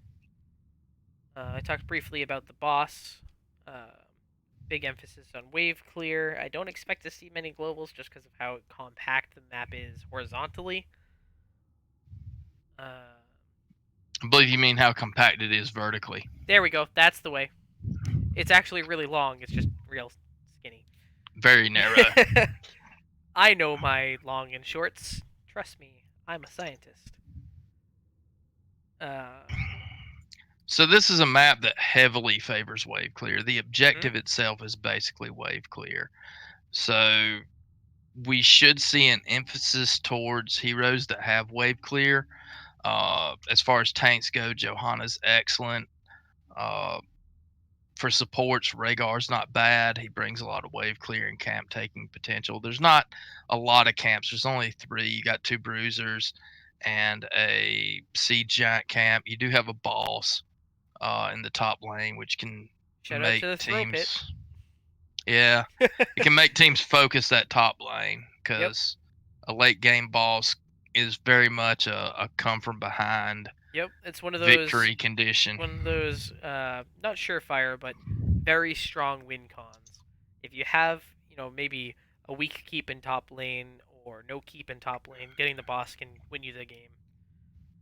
Yeah, true story. This is the map that gave my team Lubu our very first loss in NGS. We had gone something like 6 straight dominations in season 5, our very first season. Yep. And then we came up against one of the top teams. That was Jimmy. Yep, I remember that was Jimmy. Woo. And they drafted a Tychus and a Gul'dan, and I forget who else, but they had a Tronda as well. And we had just finished clearing one of their turn-ins or something along that line, and we caught the Tronda out of position in top lane and blew her up, and then we immediately rotated on the boss. 5v4 at something like level 13 to level 12, something like that. There's no way they're going to come in. They came in with the best Horrify, and Tychus just ran in. We sort of ignored him somehow, and he ran in and stood Just on the tore point, people and apart. we wound up getting murdered there, and we were never able to come back from that point. Yeah, that's the throw pit for you. That's an early game throw, but it can turn games in seconds. One boss stun and your team gets blown up, or just being caught out of position because of the whirlwind. So early game bans, ETC and Sylvanas. I'm not certain about the ETC ban. I It's think not bad. the ETC ban is more to keep Zul'jin Distillery from having it. They really carried the first game, I think. I didn't get to see the first game, so I'll grant you that. I would have probably have liked to have seen the Diablo ban because those engages from Diablo on BOE were really solid, and this is a map that This is a just very makes that tight even map, so it's better. a lot easier for him to hit those stuns. You got all those Yeah, big, long, straight walls. the other ban for Zul'jin was Sylvanas, and then we see Jaina and Kel'Thuzad banned out. Kel'Thuzad was played in game 1, so probably just looking to get rid of one of their Respect known ban. their known mages.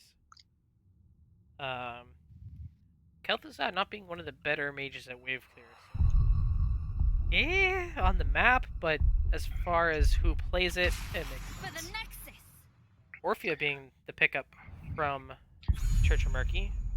Kel'Thuzad's wave clear is fantastic as long as the wave consists of 5 heroes. Yeah, and you just stun them together and then blow them all up. Doesn't matter what level, just do it. You don't need stacks. Here, look. So we see an Orphea pick up at level 1 that brings them a good amount of wave clear. And then Zul'jin Distillery responds Woo! with something that I think is even stronger, the Kel'Thas and the Johanna. KT's wave clear is exceptional. Johanna's Especially wave clear early is game, he has easily one of the the best best for a wave clears. tank. Yeah. Their wave clears can Johanna be really brings, hard to beat. Yeah, Johanna brings all the utility as well. Yeah. Very, very tanky, very difficult to kill, She's quite good slows, at securing bosses too, if it comes and to a throw play. and quite good at denying turn-ins with the consistent poke damage from flashlight. And she can kind of just walk in and smack you if she doesn't have it off cooldown. So. Garrosh and Greymane, though, that's interesting. I would not have picked a Garrosh here personally. It doesn't bring a lot of wave clear. The Greymane definitely does, but it's pretty squishy. The thing that Garrosh is good at here is kind of just living between top and mid lane in the bushes, just waiting for one squishy to step out of line. But the problem with that is the Johanna is just going to always be there and be unstoppable. So if she does the correct thing, yes. And yeah. if you do manage to throw her in, it's not a big deal. Now you have a Johanna in your backline who pops Iron Skin, plays Meanwhile, her Kael'thas is W, just pulls lighting you on everybody in, fire. and the KT damage, explodes on everyone. And when getting banned again, he was banned last game by Church of Murky as well. Garrosh just to me feels like a really clunky hero. He can certainly be incredibly effective. If he works great. If he doesn't work, he just kind of dies doing nothing. Uh-oh, Be Fresh got his Jimmy. Let's see if it's worth it. First game, it hasn't Cowboy been banned. Kyle picking up the Malfurion. Don't see a lot of Malfurion played anymore these days. Yeah, before the season started, he was still being played a little bit. And then once the season started, it just kind of nobody played him anymore. Yeah, you generally see him as a support pick to follow up on good engaged CC, like a Stitch's Hook or a Muradin Stormbolt. Exactly. Meanwhile, we see Whitemane picked up again. Can't fault it. It worked for him in last game on what works. a pretty tight map, right? And the Chen picked up. That's a little unusual, but Chen can definitely be solid. It gives Greymane a dive buddy, which can be very important Having for some him. beef standing next to you when you dive in is pretty good. Absolutely. He and did play Nutcracker's going to be on the game, go. so going back to his roots. So Zul'jin Distillery definitely has the advantage in just overall wave clear. Everyone on their team, with the exception of their support, brings a good amount of wave clear. Yep. Raynor's not the best at it, but he's not terrible. Leo and Joe definitely bring more than Garrosh and Chen. KT brings a little more than Orphea. Greymane brings a little bit more than Raynor, and then Whitemane and Malfurion, neither one really have any acceptable wave clear. Malfurion's is probably better than White Mage It's just probably because of slightly better Moonfire. because of Moonfire, and if he goes the tree, he can stall the lane a little bit. But it's really like probably in 100 to 150 damage difference. It's not huge. The difference being Malfurion's wave clear takes mana. White means, but it's probably somewhat better. So Yeah, and Malfurion is not a character known for having big mana issues. oh, not at all. So, all right, you want to introduce Church of Murky? I sure do. Redbeard is on Shen once again. Big Gully on the White Mane as well. Orion on Grey Mane. The Dude on Orphea, and Garrosh being played by Shock. And here for Zul'jin Distillery, we have Johanna being played by DeWitt, Be Fresh on the Rainer, Cowboy Kyle comprising the support role on Malfurion, Ankle Shot on the Kel'Thas, and Leort will be played by Nutcracker in the solo lane. I seem to have hit one of the streamer buttons, so now I can only see the red team. Oops. I will find the button for this eventually. Try E. I think that's everyone. Ah, feels good. So anybody watching the stream will see me panic switching back and forth between the two teams repeatedly. As I have. Aren't you glad I came along? Cowboy Kyle gets engaged on with a Garrosh throw early, follow-up stun, and the damage rains in. He falls very quickly. Malfurion found out the hard way that your root does not make you invulnerable. Meanwhile, Redbeard is taking a beating from Cowboy Kyle. Nutcracker down the solo lane. But yeah, both teams I are feel like going to be Leo's rotating probably between top and gonna mid. win that solo lane. Shen has a lot of problems if he can't stand still and drink. And Leo just kind of eats his life every time he tries to do that. Although, Yeah, if you can dodge the W... there's no... Oh, I missed W. There's no easier target to land a Drain Hope on than a Drinking Chin. Yep. Unless he really psychs you out and jumps over your head, but, I mean... Ooh. Kel'Thas getting engaged on really hard. They did not have anyone anchoring in the vents around the turn-in point, and Garrosh was able to move in. Fortunately for Zul'jin, he was able to skate out around the top. I feel like Zul'jin could be playing their rotations a little bit tighter than they have been. Definitely. I would like to see them go ahead and get that turn in. Them, but yeah, they actually have enough time that they could rotate top, clear it, mid to turn in, and then grab mid soak before they lose anything. Exactly. I would like to see Johanna go ahead and pay those 18. Yeah.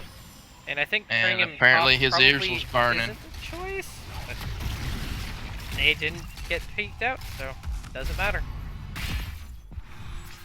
And generally, I feel like players tend to take a little too long before they start trying to turn in gems on this map. People seem to play it like Black Hearts and wait until you have enough. Yeah.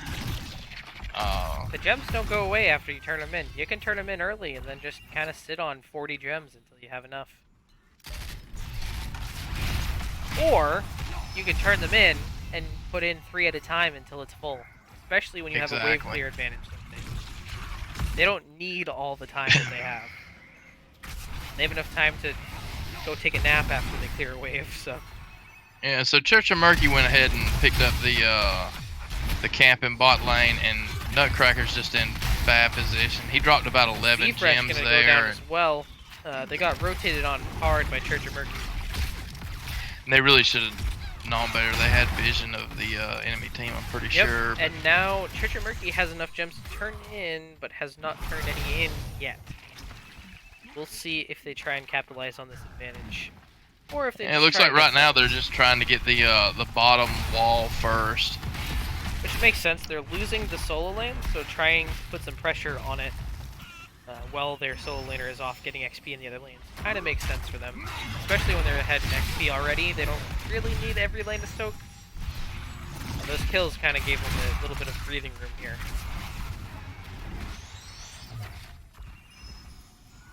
Alright. Garrosh take... Yeah. Did in fact take Unstoppable. Alright. I was going to be very concerned here. Now, the advantage is kind of leaning a little bit towards Zul'jin, as they only have to turn in 10. Yeah. Yeah, both teams have already gotten enough gems to turn in, but the difference is that Church of Murky has 20 gems on 2 heroes, and Yeah. It'd be a lot harder those for them to two get them both on. have to turn in. Whereas Zul'jin KT can just only turned in by himself, and that's it. exactly. And when you get into that situation, Zul'jin, they only have to watch 2 heroes, whereas Church of Murky has to watch everyone. Yep.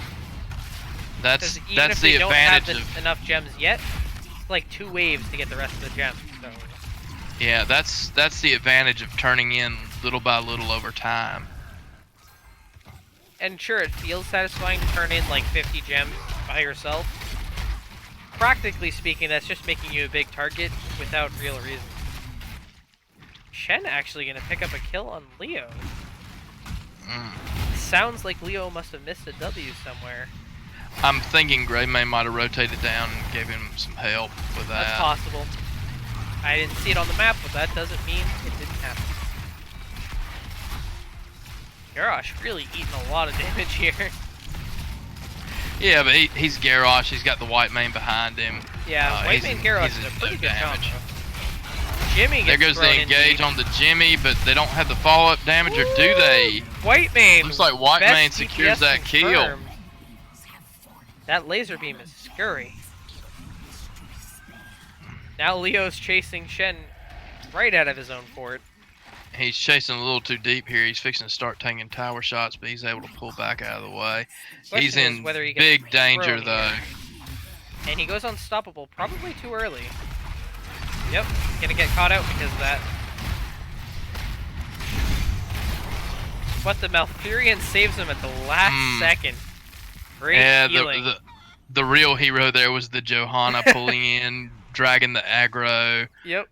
slowing, stunning everyone. If you get scared by a Johanna and attack her, she's doing her job. Yeah. She's one of those tanks where she really depends on how the enemy team is going to play against her. If they're scared of what she's doing and try and fight her, she's going to get a lot of value. If you kind of just ignore her, you usually get more value. Depending on team comp, obviously. Looks like Garrosh went for a throw there that he didn't get. Yeah, we got Church of Murky trying to turn in here, and they should be able to get this, but Just barely. There we go. They could have blocked that through the bush, but I don't think they had any vision of him. It would have just been a blind sometimes you throw. just gotta throw the blind throw. It's not a whole lot of mana for maybe saving yourself a turn in. Although that's a minor got gripe out of all things. We've got a big fight here in mid lane. Both camps. We got the blue web weavers coming in. The blue camp's still alive, given that spell armor. It's going to make this much more difficult for Zul'jin to Distillery clear up. making And the decision to just go clear top, which I kind of like. They're going to lose mid towers and well. they're going to lose mid fort with this. Yeah. The web weavers at 3/4 health. There's nothing they can really do to stop that. I think not fighting into the spell armor would have been a good idea for them. Phoenix just his own. I feel like it's kind of a waste of cooldown. Sure, it's only a 60-second cooldown, but Yeah, it's not that bad. they weren't really going to push with that wave anyways. You want to save that for the top push that's going on right now. And they're pushing as 5, which is good and bad. They're losing a good bit of XP and giving Zul'jin some opportunity to catch up in the XP game. But See on the that- plus side, they're getting a lot of siege damage done, and they got a pick there. Maybe another one? Oh my god. they should be able to pick up that KT, but no, he's gonna sneak out the back. D-Wit on the Johanna may fall, but Leo's That's there too with the Entomb scary. to save her. That was a great Entomb. Yeah, it was. Most people use it Only explicitly aggressively, as an yeah. engage. Yeah, that I've was seen a it great used Entomb to save only a someone. few times to save people, and once or twice to deny an objective or guarantee an objective. Yeah. You can really use it for a lot more things than people realize. It might be a longer cooldown, but you can definitely use it as a pseudo force wall. And Jimmy just goes in a little too close. You don't want to be Jimmy Laner up against Garrosh in your face. It does not work out well. Jim Laner unfortunately does not beat the And War Church of Chief. Murky is just one away from having another turn in. Looks like Zul'jin is going to try and get the turn in before they can. It doesn't look like Church of Murky's going to be in position to deny it, though. Back and forth. Webweaver Yeah, I after think that's a Webweaver. missed opportunity. There's been a lot of deaths on the side of Zul'jin Distillery, but they were able to get most of their gems there, so... I don't know. A weird And again, we trade-off. see the focus towards the top lane. DeWitt's in everyone's face, doing a good job of zoning out the enemy backline. Meanwhile, the Garrosh is being a real threat in the backline of Zul'jin Distillery themselves with the taunt. But it's Zul'jin who's getting the better of this. They're pushing everyone back. They may know. Doesn't look like they'll be able to get the Jimmy Garrosh. Q saves Garrosh. But they get Greymane, so, you know, it is what it is. I don't know that Shen They lives. don't get it. Ooh. Oh, they do. I figured the white man would be able to save him. No, she didn't use enough of her mana. She started to try, but she spent too long channeling her W instead of just using her Q. Yeah, and that death is going to be really costly because They're we're going to probably see gonna get forts fall in, Well, in all three maybe lanes. to keep if they really do it well, but I don't know. They It's a definitely pretty get weak. bottom and mid though. Yeah, it's a pretty weak web weaver up here. They're not going to get this keep unless they can pick up a couple kills here. Or at least they shouldn't. They've got a pretty big wave, and they've got Jimmy doing a lot of siege damage. There goes the Garrosh in, but he's only able to taunt the Johanna. Jen's And, probably gonna go down here again. yeah, White Mane just ulted and didn't really hit the people she needed to there. Jin's able to drink through the damage. Just barely with the White Mane W. But look, they lost the bottom towers. They lost some damage on the mid towers. They lost forts in both mid and bot lane. Yep, that was a huge push for Zul'jin Distillery. And Zul'jin picked up 3 kills there. This is a sneaky play by the Garrosh. I like it. They're going in pretty heavily on the KT, but it doesn't look they're going to pick him Meanwhile, in the up. top lane, they lose a keep, though. Yeah. If they had picked up the kill, it might have been good for them, but... I they're thought in he a was tough going to spot. circle up this way Yeah. and engage into their backline and wreck shop, but they got distracted by the KT. KT was just too juicy. They wanted to break that shield. Should have picked Varian. Alright, looks like both teams are kind of repositioning here. Zul'jin does not have enough gems, they're about halfway there. Most of the lanes are too pushed for them to really safely get any gems. So it's really going to be they've about got defending those- the turn-in. And they've already got a Kata sitting here pushing up to the core top lane. Church of Murky. And more on their way right now. See him right there on the map. The big old mean red circles.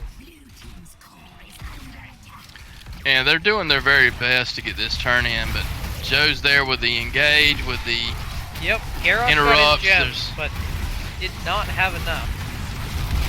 Then Tomb comes down, but we also see Earthstorm and Fire pop. We've got a big taunt on the back line. Ankle Shot and V-Fresh are struggling to get out. Leo I'd goes like to see down to the Jimmy back turn line. around with a Q. Greymane dies to 1 auto from Jimmy. Oof. Actually, it might have even been the Raider.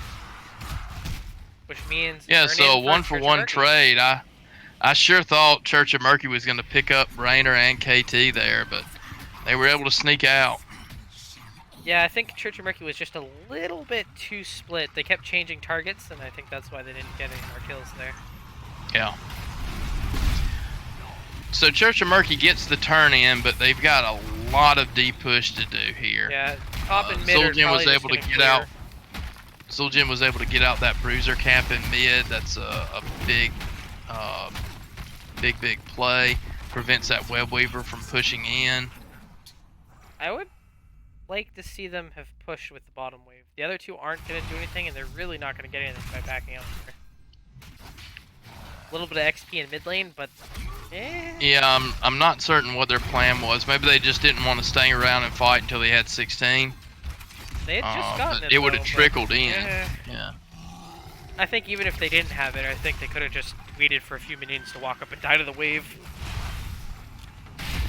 And now they're fighting in mid lane, which is the weaker of the lanes. I don't know. Yeah, the web weaver in top manages to make it about halfway down the lane before it just dies to creep. Yep, catapult's too strong. Please nerf. A 5-man rotation to bottom camp means that And if they've Zul'jin's feeling ballsy, they can take the top boss without anybody knowing. But they it's a decide to little rotate late down. for that. If they had They were made the call showing in right away, main. they could have taken it. Yeah. But they kind of just waited around to see what was happening, and then these giants in the bottom lane. Shen turning in his 19 gems, doesn't want to die with gems again. Smart man. Yeah, so Church of Murky is on the cusp of another turn-in, and that could be their comeback potential. Yeah, they get the a big lanes wave are- in, and then maybe get a pick or two and take boss. Yeah, they the could just lanes aren't push. the lanes aren't pushed heavily against them anymore, and they're gonna vanilla push in on the top lane. They see 3 bottom, and I like this play a lot. Yeah, Just go ahead and get that fort, I try and think they need to equalize in focus this the lane a fort little. down, but Greymane ended up tanking half of that, and now Whitemane's tanking it. Yeah, it's time to start pulling back now. I think their tanks were a little bit too gung-ho there. If they had stayed with the team, they could have probably gotten that down. Now We've got they're in it, a bad Leo spot. engaging with a big entomb on the Greymane. Greymane's gonna go down. Yep, here he goes. Yeah, but And Shen looks dies like Leo, out of Storm, no. Earth, and Fire. That is I could have sworn unfortunate. Leo would have died in that engagement, but Nope. it's gonna be a 3 for Instead, it's gonna nothing. be 3 for 0 in favor of Zul'jin. It looks now like they're there's a just gonna keep push for the victory Yep. here. They already took the top keep, so they just walk into core right now. They've got about Yeah, death 15 timers are seconds. fairly long now. So, They should be able to clean this up. yeah, I don't think there's any way they don't take this here. Yeah. Even with Orphea up, I don't think they have enough damage yet. I think maybe if this was a 20 fight, they'd be able to hold it, but yeah, that's gonna be GG. Yep. Game It's too number much. 3 for Zul'jin Yeah. Distillery. They lose 3 people in the process, but it doesn't matter because they won the game.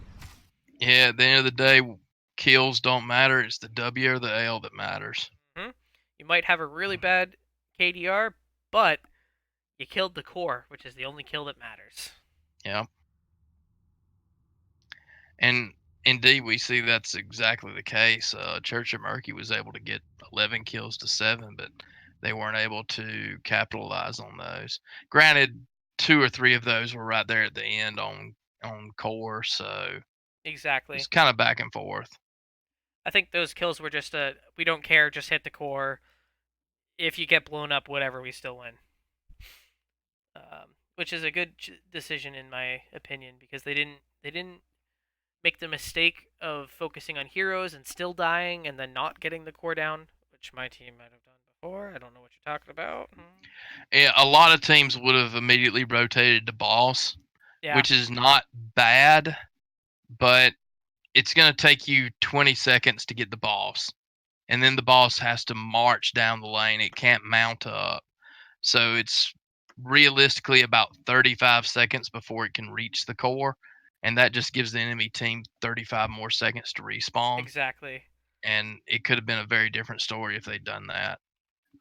While it looks riskier to go for core than take the boss, it's still only something like a 15-minute boss that Yeah, may not be able to isn't close out even the a game in a huge- 5v5 on core. It hasn't fully scaled yet. It isn't. You don't have 20s to push with it.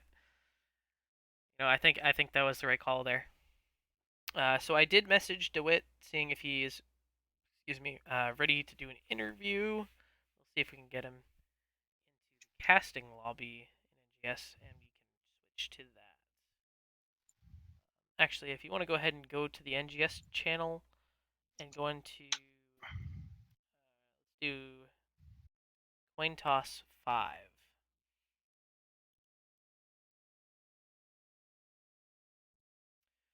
All right, let's see if he spawns.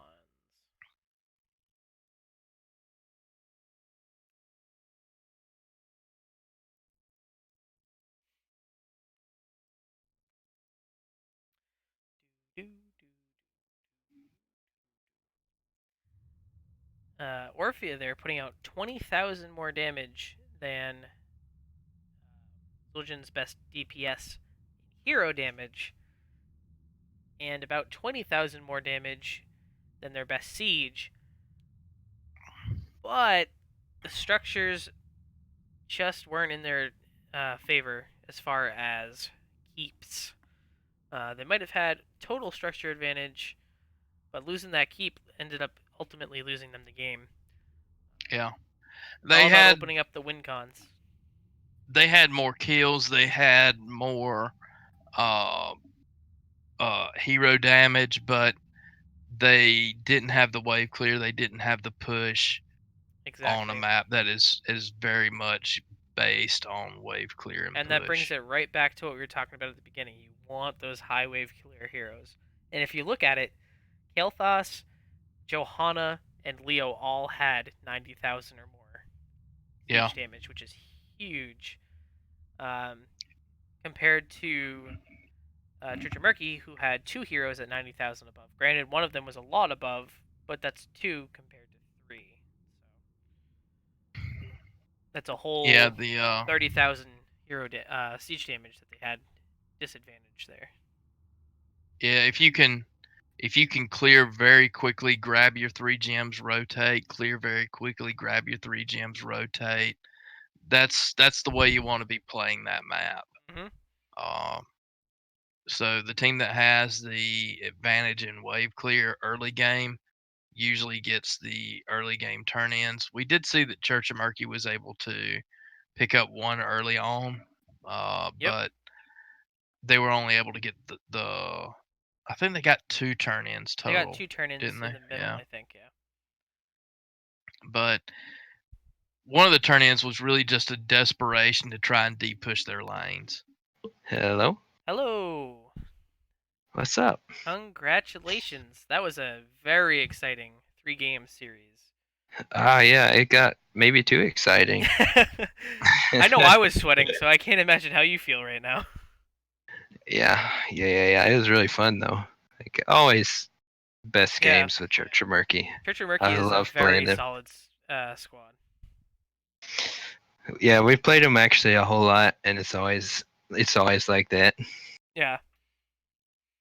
It definitely seemed like you guys were used to what the other team was going to be doing and trying to predict where you were going to be and capitalize on it on both sides.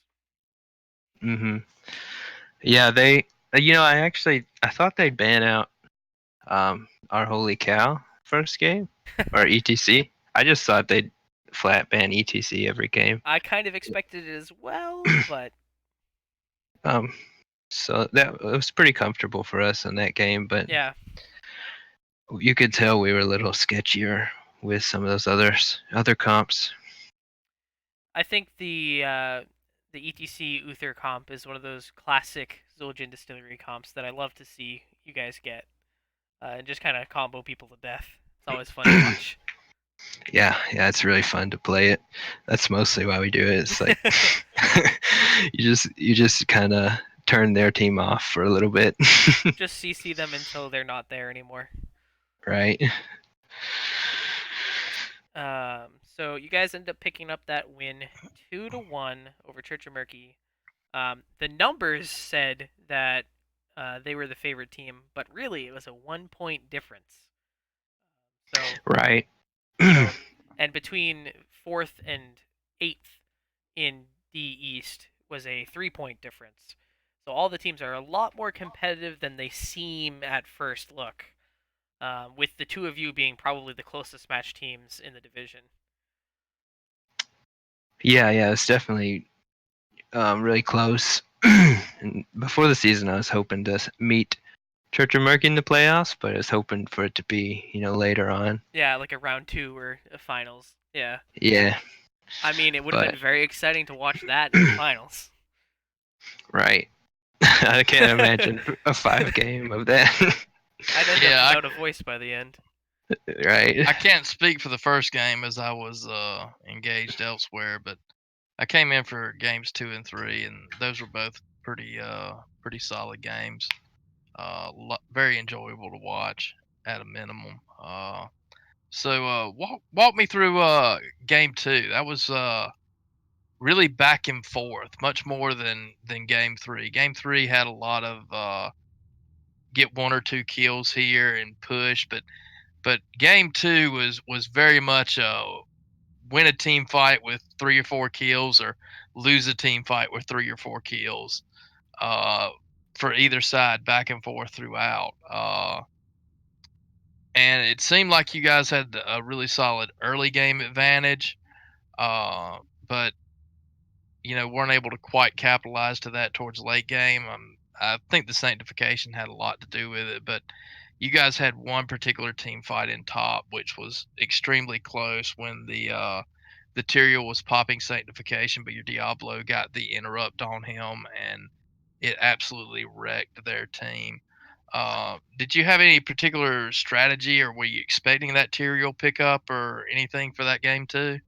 No, I know they've played Tyrael a few times. I didn't see it coming in that draft, but it was pretty effective for a lot of our abilities, especially ultimates, were very bursty. Very And bursty and Yeah, very AoE. It was all focused on hitting right, everybody. right. So really, what it was, what I should have done is APOC, and then combo Tyrael, while everyone else does whatever it is they need to do and kill the rest of the team. But I didn't think it. I mean, I wasn't thinking of that at the time. But it yeah. would have been the right play on Diablo to just take the Tyrael out That's of the also a fight. really hard thing to do because it's only a half-second channel. That's really a narrow window to make sure you have some CC and you're near enough to him, given that he can Well, I teleport think everywhere and all I think what he's talking about doing is popping the APOC that. and then doing a shadow charge and an overpower onto the Tyrael, so that you lock that Tyrael down as the APOC's going off, so he can't get the Sanct in. Uh, Yeah, and that gives Jaina time to get the ring in. Hmm. When you that's guys were able to get the definitely a way to do APOC it. and the ring, uh, the fights absolutely went your way. Um, Yeah, yeah, and I was really they had a lot of squishy targets, and so I was hitting that full combo on them. But Exactly. um, with the white mane and the Tyrael, it was hard to get someone down fast enough. It's yeah, also scary to CC the Tyrael when you know their squishies are dealing so much damage to your back line or your front line.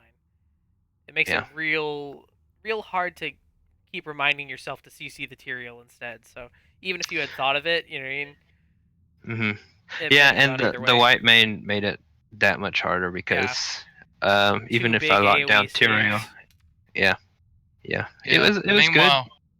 Meanwhile, game 3 was very much sort of the opposite, much lower kill count game, much more methodical on your side. It looked like. Um, We I ran. think you guys just won the draft, honestly. Yeah, I was really thinking I was gonna pick up Garrosh, but at the last second, I thought we should just go easy mode and pick up like just safe wave clear with Joe and Kael'thas and just pretty much out push them. Yeah, we And Yeah, I we think uh we that's I mentioned think it that showed because they had more kills, but we had a lot more structure damage. sorting the stats from that game by siege damage. Orphea had the most at 118,000, but then three of the next heroes are on your team. Leo at 99, Kael'thas at 92, and Joe at 91. That's three heroes with comparable siege damage. And then the next down on Church of Murky is 58. So Yeah. a big disparity there. And Garrosh didn't have any wave clear, so That's where Right. all that huge structure damage and wave clear came from. They just didn't have anything to deal with it. Right. And um, despite my best efforts, they did keep getting the pick on Raynor. However, Raynor was like the one hero that we could pretty well lose, and Yeah, I felt like he was our kind of like scapegoat. Yeah. extra boost kind of hero When you because we had him had there, he was great, but when you didn't have him there, you still had KT, you still had Leo. mhm, He, just he was he was based on the the comp. pieces. He was the piece of sacrificial zinc on the outboard motor that rust first, so that nothing else on the motor will rust. Uh, he was very much the sacrifice being tossed to the garage god, so that the rest of your team could be healthy and push through and win those fights. Yeah, yeah, and like I think Befresh is probably like the best Rainer I'm aware of. So he does a really good job, but in that comp, Mhm. like, wasn't really he wasn't the key piece. So Yeah, I mean, your comp there was really focused on wave clear, so the Jimmy was just there to put the nail in the coffin on structures, basically. Like that was mhm, his job that game, and he did it well, but yeah, he still got as blown well up. as like single target spider damage on the big spider. It's pretty Yep. good. And it really showed. I mean, even when they got their second turn in, by that point there were catapults on their core when they turned in. The top lane web weaver made it about halfway down the lane before it just died to creep. You could just safely ignore it. Hmm. And they just weren't able to get anything done with their second turn in because everything was pushed so heavily against them. They didn't have the wave clear to deal with or to match your comp. Right. Well, it's pretty late here, Yep. so uh, Any shoutouts you want to do before we head out? yeah, I'll shout out. Let's see. I'll start with Ripper, who helps us with some coaching stuff on and off. He's helped us out a ton over the seasons. So shout out to him. Shout out to um, Nutcracker, who is actually our sub, but he played all 3 games tonight Played really and well. killed it. Yeah. And then to Led, who's our typical support player, couldn't make it tonight. And then shout out to Church of Murky, probably my favorite team to play. I'll probably end up going back to watch this just to see it happen again. Yeah, I'll definitely be watching it tomorrow. Oh, and shout out to you guys for casting. I really appreciate it. No problem, man. Oh well, Uh, thanks. I'm only sort of a half-ass caster. You know, I don't even show up for all 3 games, so I really appreciate that. well, I appreciate you being there anyway. All right, well, best of luck to you in your next playoff matches. I'm not gonna be one of those unbiased casters. I'm pulling for you guys to win Div D. All right. Yeah, House of Shay better be watching out. Alrighty, congratulations. All right, thanks. Thanks, guys. Bye. Have a great one. Alrighty, that about does it for the stream tonight. First cast, it went okay. The games were amazing. Um, and I look forward to seeing you guys in the Nexus. Yeah, well, let's be honest. The casting didn't really get good until about game 2. Yeah, yeah. Yeah, when I could yell at you when you were wrong. All right, take care, Fear, and have a great one. You as well.